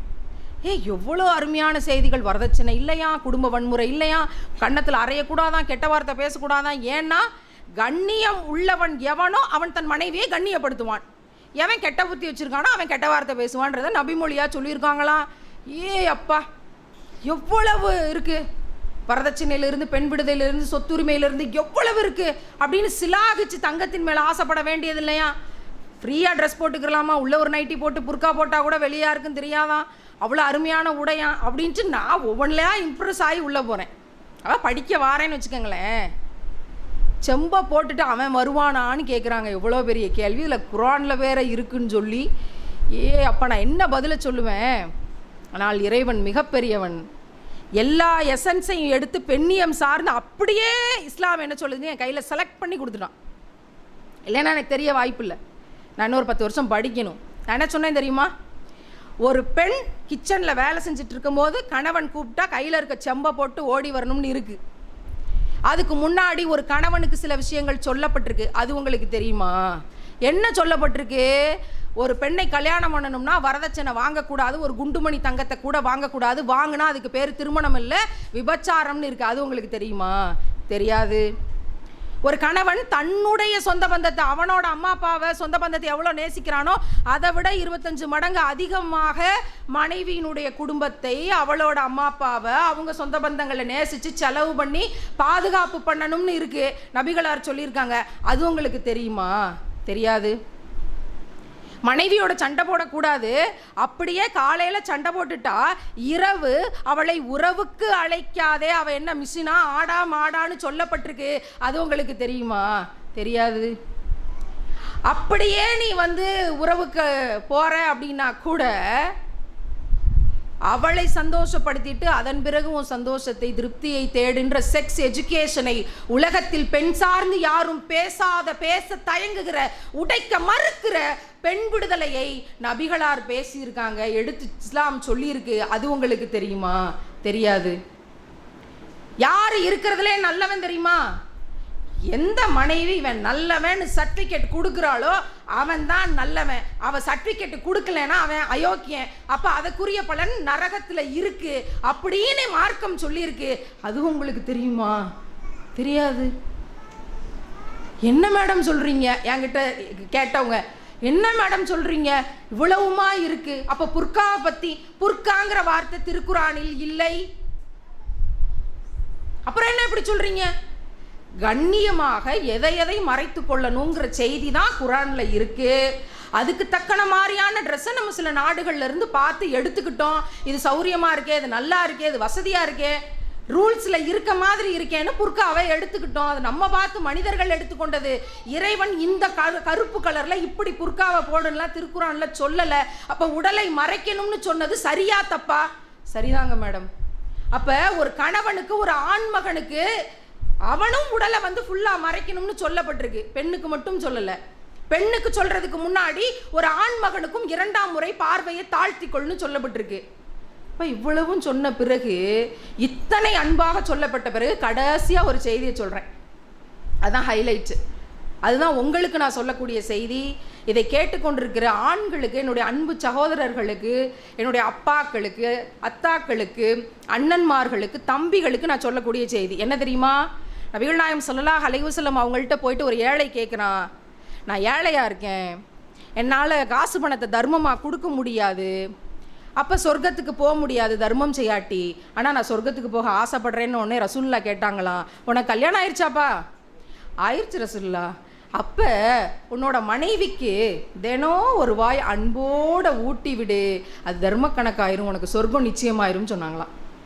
நீங்கள் இன்றைக்கி நைட்டு போய் இட்லியை ஊற்றி இட்லி குண்டான நடுகாலில் வச்சுட்டு உங்கள் வீட்டுக்காரரை வர சொல்லுங்கள், பக்கத்தில் உட்கார வைங்க, எங்க நல்லா ஒரு தடவை சிரிங்களேன்னு சொல்லிட்டு நீங்களும் சிரிங்க.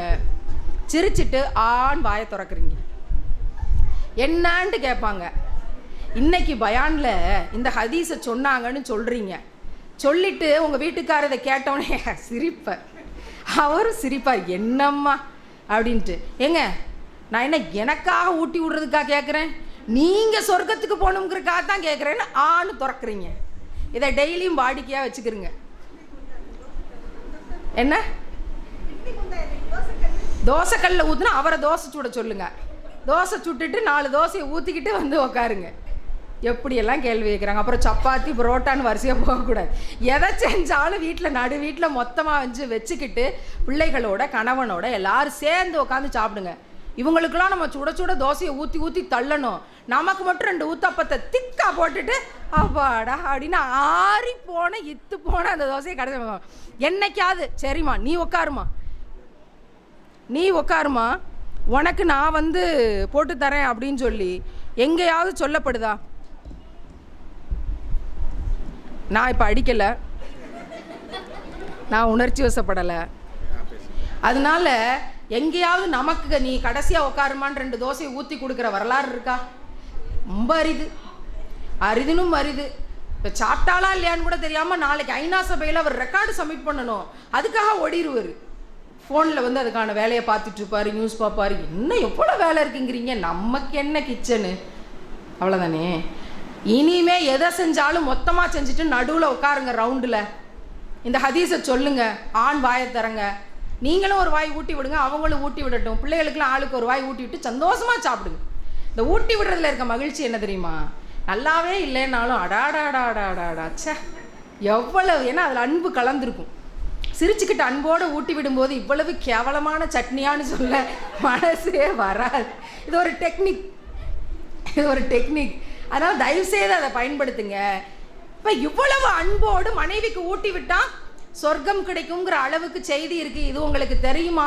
இதுக்கெல்லாம் பேர் பெண்ணை அடிமையாக வச்சுக்கிறதா? இத்தனையும் ஒரு கணவன் செய்கிறான்னா அவள் செம்பல்ல இடுப்பில் குடத்தை வச்சிருந்தா கூட அப்படி தூக்கி போட்டுட்டு இந்தா வந்துட்டேன்னு ஓடியில் வருவா. அது பெண்ணோட இயல்பு. அன்பை தேடி ஓடுவா. எல்லா மனிதர்களும் அப்படித்தான், ஆண்களும் அப்படித்தான், வெளியே சொல்லிக்கிறது இல்லை அவங்க இல்லை. இப்போ இதில் என்ன தப்பு அப்படின்னோடனே வாயடைத்து போனார்கள். பெண்ணியத்தை கண்ணியம் செய்திருக்கிற இஸ்லாம் போன்ற நபிகளாரினுடைய வாக்கை போன்ற செய்தியை நீங்கள் உலகமெல்லாம் தேடினாலும் பார்க்க முடியாது. தயவுசெய்து இது வீட்டில் ஃபாலோ பண்ணுங்க, தயவு செய்து ஃபாலோ பண்ணுங்க. தப்பே பண்ணுறாங்கன்னு தெரிஞ்சாலும் மல்லுக்கு நின்று ஆவி போக கத்தாதீங்க, பிரயோஜனமே இல்லை. அப்படி நினைக்கிறீங்களா? ஆவி போக கத்தி சண்டை போட்டு திருந்திருவாங்கன்னு நம்புறீங்களா? அடி ஓடி விளக்கு என்ன அப்படின்ட்டு மனசுக்குள்ள சொல்லிட்டு போவாங்க. நமக்கு தெரியாதா? நமக்கு கையேந்தி இறைவன்கிட்ட கேளுங்க, இப்படி இருக்கு, இப்படி நடந்து போச்சு, யார் மேலே தப்போ அந்த தப்பை நீங்கள் சரி செய்யுங்கன்னு இறைவன்கிட்ட கேளுங்க. இறைவன் ஏதாவது ஒரு வேலைத்தனத்தை பண்ணுவார். இறைவன் மிகப்பெரியவன். அதை நான் பல பொழுதுகளில் நான் சந்திச்சிருக்கேன். இதே இடத்துக்கு நான் வந்தேன். சபியாவுக்கு அவளுடைய மரணத்துக்கு அவளுடைய வீட்டுக்கு ஃபண்ட்ரைஸ் பண்ணுறதுக்காக இதே இடத்துக்கு நான் வந்தேன். எல்லாரும் அவளுக்காக போராடணும். 54 இடத்துல கத்தி குத்து வாங்கி செத்து போனா. அவங்க அம்மா பேப்பர் பொறுக்கி தான் அவளை படிக்க வச்சாங்க. அம்மாக்கள்லாம் நல்லா கேளுங்க, ஒரு இஸ்லாமிய பெண் பிள்ளை, ஒரு இஸ்லாமிய பெண், அந்த அம்மா தெருவெல்லாம் பேப்பர் பொறுக்கி கொஞ்சம் காசு கிடச்சி அதில் தன் பிள்ளைக்கு சோறு வாங்கி கொடுக்காம, பிரியாணி வாங்கி கொடுக்காம பள்ளிக்கூடத்துக்கும் காலேஜுக்கும் அனுப்பி படிக்க வச்சான். அவள் மெரிட் ஸ்டூடெண்ட்டாக வந்தா. காலேஜ் முடித்த உடனே எக்ஸாம் எழுதுனா அதில் பாஸ் பண்ணிட்டா. பாதுகாப்புத்துறையில் அதிகாரியாக வேலைக்கு சேர்றா. போலீஸ் யூனிஃபார்ம் போட்டிருக்கா. ஒரு இஸ்லாமிய பெண் பிள்ளை 21 வயசில் வேலைக்கு சேர்ந்து 4 மாதம்தான் ஆகுது. லஞ்ச பணம் 35 லட்சம் ரூபா வருது. அதை எதிர்த்து நிற்கிறா. 54 இடத்துல கத்தி குத்தோட மார்பகங்கள் அறுத்து வீசி எறியப்பட்டு, அவளோட ப்ரைவேட் பார்ட்ஸ் எல்லாம் கத்தி குத்துக்களால் சிதைக்கப்பட்டு, தொண்டை வழிய வாய் வழியாக கத்தி போய் தொண்டை வழியாக வெளியே வந்துச்சு அப்படிங்கிற கொடுமையில் அவள் செத்து போனான். ஷஹீத். இறைவன் அவளுக்கு மேலான சுவனத்தை கொடுக்கட்டும். ஆமீன். இவ்வளோ நாள் ஆயிடுச்சு, ஆனாலும் நமக்கு பதறதில்ல. ஏன்னா அவள் ஒரு பெண், எவ்வளோ வலிச்சிருக்குன்னு நமக்கு தான் தெரியும். அவள் ப்ரைவேட் பார்ட்ஸில் குத்துனப்போ எப்படி வலிச்சிருக்குன்னு நமக்கு தான் தெரியும். அப்போ அவங்க வீட்டுக்கு நான் 1 மாதம் கழித்து போனேன். அவங்க அம்மாவை இப்படி பிடிச்சிக்கிட்டு அணைச்சிக்கிட்டு உட்காந்து பேசுகிறேன். அவள் ஏதோ சொல்ல விரும்புகிறா, எதுவுமே எனக்கு புரியலை. நான் தமிழில் பேச விரும்புகிறேன், அவங்களுக்கு எதுவும் புரியலை. ஆனால் அவள் அழுதுகிட்டே இருக்கா, விசும்பிக்கிட்டே இருக்கா 3/4 மணி நேரமாக. அது எனக்கு புரிஞ்சிச்சு. இனி ஆயுசுக்கும் நினச்சாலும் தன் மகளை கட்டிக்கிட்டு அணைச்சிக்கிட்டு ஒரு முத்தம் கொடுத்து அவளால் தூங்க முடியாதுல்ல, தூங்க முடியாது. அப்போ என்ன நிலைமைன்னு பார்க்கும்போது 5 மாதம் வீட்டு வாடகை கட்டாமல் இருக்காங்க. அப்போ இந்த சுச்சுவேஷனை பார்த்துட்டு கையில் இருந்த ஒரு 30,000 கொடுத்துட்டு இறைவா ஒரு 10 லட்சம் ரூபா இருந்தால் இந்த குடும்பத்தை கொஞ்சம் ரிலாக்ஸ் பண்ணிடலாமே. ஏன்னா எனக்கு 10 லட்சம் பெருசு. ஒட்டுமொத்த உலகமே இறைவனுக்கு கொசுவின் ரெக்கையை விட எனக்கு 10 லட்சம் பெருசு. இறைவன்கிட்ட கேட்டேன், ஒத்த பொம்பளை என்ன செஞ்சிட முடியும், உனக்கு என்னடி தெரியும், பாய முடிட்டு. நான் ஒத்த பெண்ணாகத்தான் இறைவன்கிட்ட கேட்டேன். 8 நாளில் இறைவன் 10 லட்சத்தை கையில் கொடுத்தான். இறைவன் மிகப்பெரிய அமைப்போ கட்சியோ இயக்கமோ எந்த ஜமாத்துமோ எனக்கு தனிப்பட்ட முறையில் யாரையும் தெரியாது. ஃபேஸ்புக்கில் பதிவு போட்டேன், வீடியோவை வெளியிட்டேன். அதில் இந்த பள்ளிவாசல் இந்த இடத்த சேர்ந்து இதே இடத்துல சேர் போட்டு உட்காந்து ஒரு ஆண்கள் 20 பேர் இருந்தாங்க. எல்லாரும் அழுதாங்க, எல்லார் கண்ணிலையும் கண்ணீர் தண்ணி.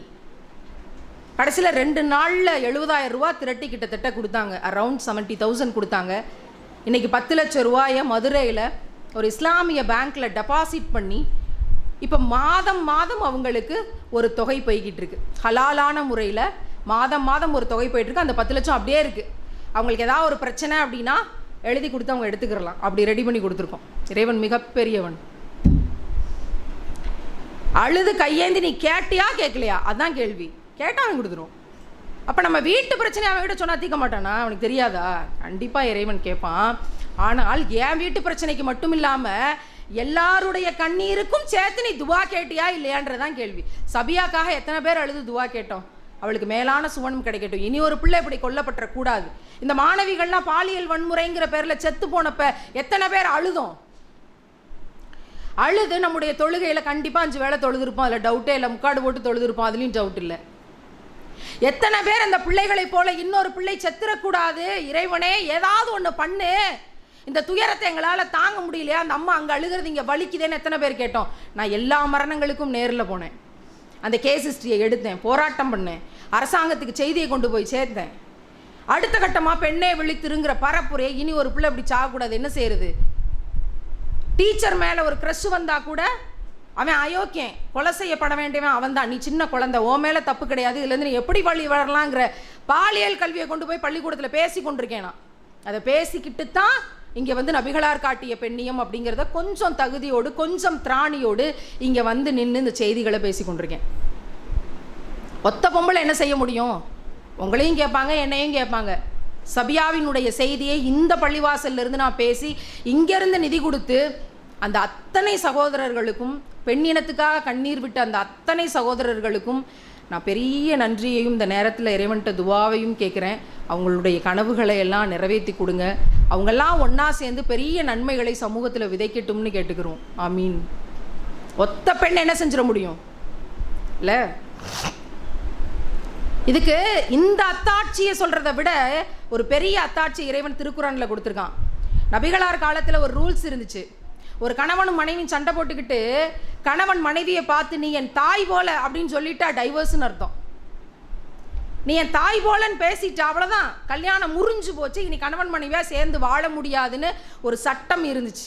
அப்போ ரசூல்லாட்ட போய் அவள் கத்தி கதறா, ஐயோ இப்படி சொல்லிட்டாரே, அவரை நான் இவ்வளோ நேசிக்கிறேனே, அவரும் சொல்லிவிட்டு உட்காந்து அழுதுகிட்டு இருக்காரு, வருந்திட்டாரு, எப்படியாவது எதையாவது சரி கட்டுங்கன்னு சொன்னால் ரசூல்லா சொன்னாங்களே, என்னால் என்னமா செய்ய முடியும், இறைவன் சொன்னதை என்னால் எப்படிமா மாற்ற முடியும், நீ இறைவன்ட்டே போய் கேளுமான்னு சொல்லி வருத்தத்தோடு அனுப்பிடுறாங்க அந்த வாக்குவாதம் பண்ணி. என்னால் ஒன்றும் செய்ய முடியாதுமான்ட்டு. சாதாரண பெண்மணி, படிக்காதவ, அவளுக்கு பெரிய விவரம் எதுவும் தெரியாது, ஒரு குடும்பத்து பெண், தன் கணவனை அதிகமாக நேசிக்கிற ஒருத்தி. ஏற்கனவே இறைவன் சட்டத்தை அப்படி போட்டிருக்கிறான். நபிகளார் ஒன்றும் செய்ய முடியாதுன்னு சொல்லிட்டாங்க. அப்போ இறைவன் அந்த சாமானிய பெண்ணுக்காக, அந்த ஒற்றை பெண்ணுக்காக வசனத்தை இறக்குறான். திருக்குறானில் இருக்கு, வசனத்தை இறக்குறான். என்ன தெரியுமா? கணவனும் மனைவியும் சண்டை போட்டுக்கிட்டு நீங்கள் தாய் போலன்னு சொல்லிட்டா தாய் போல ஆயிட முடியாது. யார் 10 மாதம் சுமந்து பெற்றெடுக்கிறாளோ அவதான் தாயாக இருக்க முடியும். அப்படி சண்டை போட்டு மனம் வருந்திட்டாங்கன்னா அவங்க மறுபடியும் கணவன் மனைவியாக சேர்ந்து வாழலாம் அப்படின்னு ஒரு சட்டத்தை இறைவன் இறக்குறான். வகி மூலமாக நபிகளார் அறிவிக்கிறாங்க. யாருக்காக?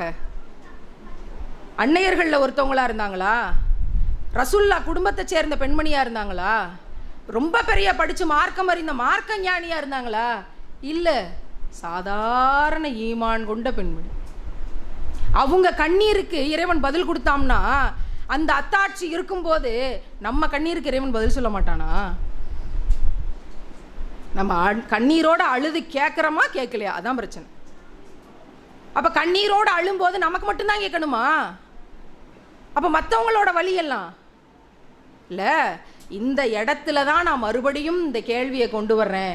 ரசூலுல்லாஹ் நபிகள் நாயம் ஸல்லல்லாஹு அலைஹி வஸல்லம் அவர்கள் ஏன் கடைசி இறை தூதர்னு சொல்லப்பட்டாங்க? அதுக்கு முன்னாடி நிறையா பிரச்சனை வந்துச்சு. ஒவ்வொரு பிரச்சனை வரும்போது ஒரு நபிமாரை இறக்கினாங்க. 1,24,000 நபிகள் இருந்ததாக சொல்லப்படுது. கடைசி நபி வந்து ரசூலுல்லாஹ் தான், முஹம்மது நபிகள் நாயகம் ஸல்லல்லாஹு அலைஹி வஸல்லம் அவங்க தான். அதுக்கப்புறம் இறை தூதரே இல்லைன்னு இறைவன் அறிவிக்கிறான். ஏன்? அதுக்கப்புறம் பிரச்சனையே வரலையா? இன்னைக்கு கொரோனா வரைக்கும் எவ்வளோ பெரிய பிரச்சனை இருக்குது. ஒவ்வொரு பிரச்சனைக்கும் ஒரு நபியை அனுப்பியிருக்கலாமே, ஏன் அனுப்பலை? இறைவன் திருக்குறான்லே பதில் சொல்கிறான். ஏனென்றால் நபியே, படைக்கப்பட்ட சமூகத்திலேயே உனது சமூகம்தான் பெஸ்ட் அண்ட் பெஸ்ட். படைக்கப்பட்ட சமூகத்திலேயே 1,24,000 நபிகளுடைய சமூகமும் இருக்குது.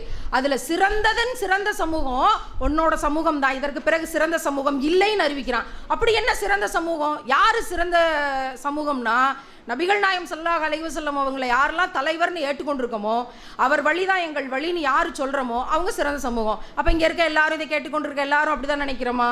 ஆமாம், அப்படி தான் நினைக்கிறோம். அதில் மாற்றுக்கிறது இல்லையா? இல்லை. எப்படி சிறந்த சமூகம்? அதுக்கும் இறைவனே பதில் சொல்கிறான். இவர்கள் நன்மையை விதைப்பார்கள், தீமையை தடுப்பார்கள். ஃபார்முலா இதுதான்.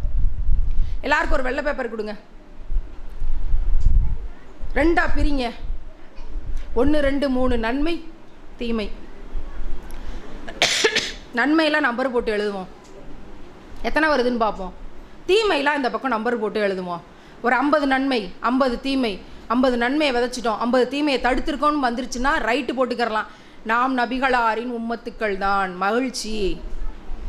இல்லை ஒரு 10-15 தாண்டதுக்கே கஷ்டமாக இருக்குது அப்படின்னு யோசனை வராட்டி நாம் நபிகளாரின் உம்மத்துக்களான்னு கேள்வி கேட்கணும். நன்மைனா என்ன? நான் துணி துவைச்சேன், நான் பாத்திரம் கழுவுனேன், நான் சோறாக்குனேன், இன்னொருத்தவங்களோட கண்ணீரை துடைக்கிற தொடர்ந்து நற்செயல்கள் செய்திருக்கிறவை நன்மைகள் என்று கருதப்படலாம். நன்மையை விதைச்சிருக்கோம், தீமையை தடுத்திருக்கோம்னா ஒரு லிஸ்ட்டு போட்டு பார்த்துருவோமே. நீங்கள் வீட்டில் போய் லிஸ்ட்டு போட்டு பாருங்கள். எத்தனை நம்ம மனசுக்கு தோன்றதை லிஸ்ட்டு போட்டு பார்ப்போம். மலக்குமார்கள் எல்லாத்தையும் ரெக்கார்ட் பண்ணதா சொல்லப்படுது. நம்ம கூடவே 2 ஆட்கள் இருக்கிறதா சொல்லப்படுது. அப்படின்னா நம்ம லிஸ்ட்டு போட்டு பார்க்கலாம். தம்பி முடிக்க போகிறேன், குட்டி தம்பி முடிக்க போகிறேன், அவனே சிரிக்கிறான். கடைசி 5 நிமிடம். நான் அப்பயே சொன்னேன், நான் வந்து 2 மணி நேரம் பேசுவேன், என்னை சீக்கிரமாக விடுங்க அப்படின்னு அப்பயே சொன்னேன். ஆனாலும் என்னுடைய உரையை 1 மணி நேரம் 5 நிமிடத்தில் முடிக்கிறேன். 8:10க்கு ஆரம்பித்தேன், 9:10, 1 மணி நேரம் முடிஞ்சிருச்சு. கடைசி 5 நிமிடம் பேசக்கூடாது, சரியா? ரொம்ப சீரியஸாக பேச போகிறேன். ஆமாம், கடைசி 5 நிமிடம். உயிரோடு இருந்தால் இறைவன் நம்ம எல்லாம் மறுபடியும் ஒன்றிணைக்கட்டும். மறுபடியும் உங்கள்கிட்ட நிறைய பேசுகிறதுக்கான விஷயங்கள் இருக்குது, ஷேர் பண்ணிக்கிறதுக்கான விஷயம் இருக்குது. என்ன செய்தி கடைசி 5 நிமிடம் அப்படின்னா, நம்ம எதுக்காக பிறருக்காக நன்மை செய்கிறதுக்கு இவ்வளவு தூரம் மெனக்கெடணும் அப்படிங்கிறதுக்கு ஒரு வேலிட் ரீசன் வேணும்ல. என் பொழப்பே பெருசாக இருக்குது, நான் வாழ்கிறதுக்கே கஷ்டமாக இருக்குது, என் கண்ணீருக்கே ஏகப்பட்ட காரணம் இருக்குது, அதை தாண்டி இன்னொருத்தன் கண்ணீரை துடைக்கிறதுக்கு நான் ஏன் இவ்வளோ ஆசைப்படணும் அப்படிங்கிறது இருக்குல்ல. அது இஸ்லாமிய பெண்மணிகள் நிறைய ஆசைப்படணும் இன்னொருத்தவங்க கண்ணீரை துடைக்கிறதுக்கு. தேடி தேடி போய் அந்த பணிகளை செய்யணும், நம்மளை சுற்றி இருக்கவங்களோட கண்ணீரை துடைக்கிறதுக்கு. அவங்க கெட்டவங்களாக இருந்தாலும் அந்த வேலையை நம்ம செய்யணும். ஏன்னா 73 சமூகங்களாக 73 பிரிவுகளாக நபிகளாரின் உம்மத்துக்கள் பிரியும்னு 1400 வருஷத்துக்கு முன்னாடி ரசூல்லாவே சொல்லிட்டாங்க. அதில் 73 பிரிவு சுவனத்துக்கு போக மாட்டாங்களாம், 72 பிரிவுமே சுவனத்துக்கு போக மாட்டாங்களாம். ஒரே ஒரு பிரிவு மட்டும்தான் சுவனத்துக்கு போவாங்களாம். அந்த ஒரு பிரிவு யார் ரசூல்லான்னு கேட்கும்போது ரசூல்லா சொல்கிறாங்களாம், யாரெல்லாம் நபிகளாரின் நபித்தோழர்களின் வழியை, அந்த தியாக வாழ்க்கையை பிறருக்காக மேற்கொள்கிறாங்களோ அவங்களாம் தான் சுவனத்துக்கு போவாங்கன்னு சொல்லியிருக்காங்களாம். இது ரொம்ப எச்சரிக்கையாக நம்ம கவனிக்கணும். ரசூலுல்லாவினுடைய தியாக வாழ்க்கையை நீங்கள் நிறைய கேட்டிருப்பீங்க.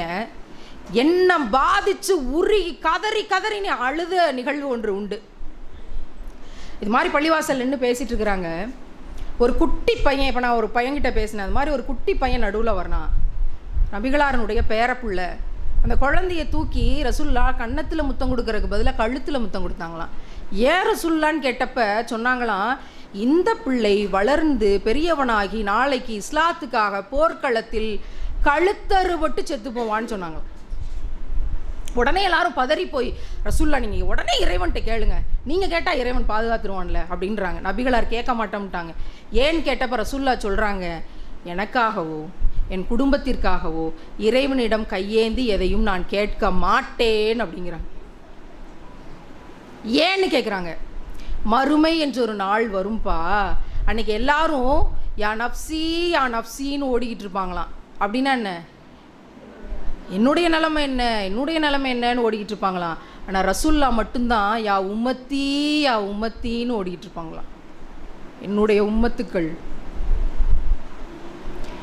என்னுடைய சமூகம், என்னுடைய உம்மத்துக்கள், அவங்க நிலைமை என்னாச்சு? முகத்தையே பார்க்காம என்னை நம்பினாங்களே, என் முகம் எப்படி இருக்குன்னு தெரியாமல் என் வார்த்தையை கேட்டாங்களே, நான் எப்படி இருப்பேன்னு கூட தெரியாமல் என்னை ஃபாலோ பண்ண நினச்சாங்களே, என்னுடைய சமூகத்தின் மக்கள் எல்லாம் எப்படி இருந்தாங்கன்றத கூட கண்ணில் பார்க்காம அதை ஃபாலோ பண்ணி நன்மையை விதைக்க ட்ரை பண்ணாங்களே, தன் பாவத்துக்கு மன்னிப்பு கேட்டாங்களே, தீமையை தடுக்க பார்த்தாங்களே, என்னுடைய உம்மத்துக்களோட நிலைமை என்ன? இறைவன் அவர்களோட பாவத்தை கணக்கில் பார்த்து நரகத்தில் தள்ளிட்டான். பதறி போய் அன்னைக்கு இறைவன்கிட்ட கையேந்தி என் உம்மத்துக்களை சொர்க்கத்தில் சேர்த்துக்க, என்னுடைய உம்மத்துக்களை சொர்க்கத்தில் சேர்த்துக்கன்னு இறைவன்கிட்ட கையேந்துறதுக்காக என்னுடைய கோரிக்கைகளை நான் சேமித்து வைக்கிறேன், எனக்காகவோ என் குடும்பத்திற்காகவோ நான் எதையும் கேட்க மாட்டேன் ரசூல்லா சொன்னாங்களாம். அந்த பேரப்புள்ள வளர்ந்து பெரியாளாகி கடைசியில் கழுத்தறுபட்டு தான் செத்து போனான். வரலாறு இருக்கு. யார் சொல்லுவா? உங்கள் அம்மா சொல்லுவாங்களான்னு யோசிச்சு பாருங்க. உங்கள் அப்பா சொல்லுவாரா? கணவன், நீங்கள் பெற்ற பிள்ளைங்க, சொந்த பந்தம், ஃப்ரெண்டு, யாரும் சொல்ல மாட்டாங்க. எல்லாத்தையும் நம்ம பார்த்துட்டோம். ஆனால் 1400 வருஷத்துக்கு முன்னாடி ரசூல்லா சொன்னாங்க, எனக்கு உங்களுக்கெல்லாம் சஹாபாக்கள்கிட்ட சொல்கிறாங்க, உங்களுக்கெல்லாம் பின்னாடி வர்றாங்கல்ல அவங்களுக்கு தான் முன்னுரிமை சுவனத்துக்கு அப்படின்னாங்களே. என்ன ரசூல்லா சொல்கிறீங்க, சஹாபாக்களுக்கு உங்கள் கூட வாழ்ந்தவங்களுக்கு இல்லாத முன்னுரிமை அவங்களுக்கெல்லான்னு கேட்டப்ப, ஆமாம், அவங்க தான் என் முகத்தை கூட பார்க்காம என்னை ஃபாலோ பண்ண நினச்சவங்க, அதனால் அவங்களுக்கு முன்னுரிமை. நீங்களாம் என்னை பார்த்துட்டீங்க, என் கூட நேரில் இருந்துட்டீங்க, என்னை உங்களுக்கு நல்லா தெரியும், அதனால் நீங்கள் நம்புனீங்க. ஆனால் நான் எப்படி இருப்பேன்னு தெரியாமல், என் வாழ்க்கையை கூட இருந்து வாழாமல், என் கூட இருந்து பள்ளிவாசலுக்கு வராமல், இதெல்லாம் பார்க்காமே நம்பினாங்கல்ல, அதனால் அவங்களுக்கு முன்னுரிமைன்னு சொன்னாங்களாம். இந்த தியாகத்திற்கு நாம் செய்யக்கூடிய ஒரே கைமாறு இஸ்லாம்ங்கிற பேரில் என்ன கண்ணியம்லாம் நமக்கு கிடச்சிருக்கோ அதுக்கெல்லாம் ரசூலுல்லாஹ்வினுடைய தியாக வாழ்க்கை தான் காரணம்னா, ஒரே கைமாறு, நம்மளால் முடிஞ்ச நன்மைகளை மற்றவங்களுக்கு செய்யணும், அதனால் சில தீமைகளை தடுக்கணும். ஒரு நாளைக்கு ஒரு 5 நன்மையவாது விதைக்கணும், 5 தீமையவாது தடுக்கணும்னு உறுதிமொழி எடுத்துக்கணும். ஒருத்தி அழுதுகிட்டு இருக்கா, கண்ணீரை தொடச்சி நான் இருக்கேன்னு கையை பிடிச்சி சொல்கிறது கூட நன்மை தான். அதனால் அவள் தற்கொலையிலேருந்து தடுக்கப்பட்டா தீமையை தடுத்தது தான். நன்மைனா ஏதோ பெருசாக அப்படியா இப்படியான உயிரை இழக்கிறதெல்லாம் கடைசி. சின்ன சின்ன விஷயங்களில் கூட ஒருத்தவங்க கஷ்டப்படும் போது நம்ம கரிசனமாக இருந்தால், ஜும்மா நாளில் சிறப்பு உணவு செய்யும் போது ஒரு டப்பாவில் பார்சல் பண்ணி ஒரு ஏழைக்கு கொடுத்தா நன்மைதான். ஹோட்டலில் வாங்கி கொடுக்கறது வேற. என் கையால் நான் செஞ்சேன், சிறப்பு உணவு செஞ்சுருக்கேன், பிரியாணி செஞ்சுருக்கேன், குருமா வச்சுருக்கேன், அதை ஒரு பார்சல் பண்ணி நமக்கு தெரிஞ்ச சாப்பாடு இல்லாமல் இருக்கிற ஒரு ஏழைக்கு, ஒரே ஒருத்தருக்கு, ஒரு விபச்சாரி நாய்க்குட்டிக்கு தண்ணி கொடுத்ததில் இறைவன் இம்ப்ரெஸ் ஆகி சொர்க்கத்தை கொடுக்கலையா? அப்படித்தான் ஒரே ஒருத்தருக்கு உங்கள் கையால் சிறப்பு உணவு கொடுங்க ஒவ்வொரு வெள்ளிக்கிழமையும். அப்போ நன்மையை விதைச்சு தீமையை தடுப்போங்கிற கடைசி உறுதிமொழியை என்னுடைய பேச்சினுடைய நிறைவாக வச்சு ஒரு 5 உறுதிமொழி எடுத்திருக்கிறோம். அந்த 5 உறுதிமொழியையும் இன்றைக்கி நைட்டு தூங்குறதுக்குள்ளே இறைவன்கிட்ட தொழுகையில் சொல்லுங்கள், இந்த 5 உறுதிமொழியும் நாங்கள் எடுக்கிறோம். அந்த வைராக்கியத்தை நீயே கொடுத்துரு. நம்மளால் செய்ய முடியுமா செய்ய முடியாதான்லாம் யோசிக்காதீங்க. நீங்கள் அந்த 5 உறுதிமொழி இறைவன்கிட்ட கேட்டால், உங்களுக்கு ஒரு பொம்பளை பிள்ளை இருக்கான்னா அவளுக்கு நகையே வேண்டாம்னு சொல்கிற ஒரு மாப்பிள்ளையை இறைவன் கொடுப்பான். நகை ஒரு குண்டுமணி தங்கத்தை கொண்டு வந்தாலும் என் வீட்டுக்கு அவளை கூட்டிட்டு போக மாட்டேன்னு சொல்ற மாமியார உங்க மகளுக்கு இறைவன் கொடுப்பான். படிக்கிற வயசுல காதல்னு தடுமாறாத மனசை உங்க மகளுக்கு இறைவன் கொடுப்பான், உங்க மகனுக்கு இறைவன் கொடுப்பான். வைராக்கியத்தை நீங்க எடுங்க, மற்றதை இறைவன் பார்த்துக்கிறோம். இதை நான் நம்புறேன். அதை ப்ராக்டிஸ் பண்ணுறதுல நான் டெய்லி பார்க்குறேன். இந்த பள்ளிவாசலுக்கு வந்து 8:10க்கு பேச ஆரம்பித்து 1 மணி நேரம் 5 நிமிஷம் நான் பின் ட்ராப் சைலன்ஸில் பேசினேனா இல்லையா? கீழையும் அப்படி தான் கேட்டிருப்பாங்க, மேலேயும் அப்படி தான் கேட்டிருப்பாங்க. ஒரு சில பேருக்கு வேணால் பிடிக்காமல் போயிருந்துருக்கலாம். என்ன பெரிய ஆளோ, இவங்க என்ன சொல்கிறது புதுசோ, எனக்கு தெரியாதவங்க பேசுகிறாங்களோ. நான் அந்த மனநிலையிலே பேச வரலை. என்னைய சில விஷயம் பாதிச்சிருக்கு. அதை என்னுடைய தோழிகளுக்கு எடுத்து சொல்லி, என்னுடைய அம்மாக்களுக்கு எடுத்து சொல்லி, என்னோட ஸ்டூடெண்ட்ஸ்க்கு எடுத்து சொல்லி, ஒரு பெண் பிள்ளை கூட இனி காதல்ங்கிற பேரில் வழிகேட்டில் போயிடக்கூடாது. புர்கா போட்டிருக்காமா, நோஸ் பீஸ் போட்டிருக்கா, 5ஆம் கிளாஸ்லேயே லவ் லெட்டர் கொடுக்குறா. கட்டுனா ஒன்னதாண்டா கட்டுவேன்.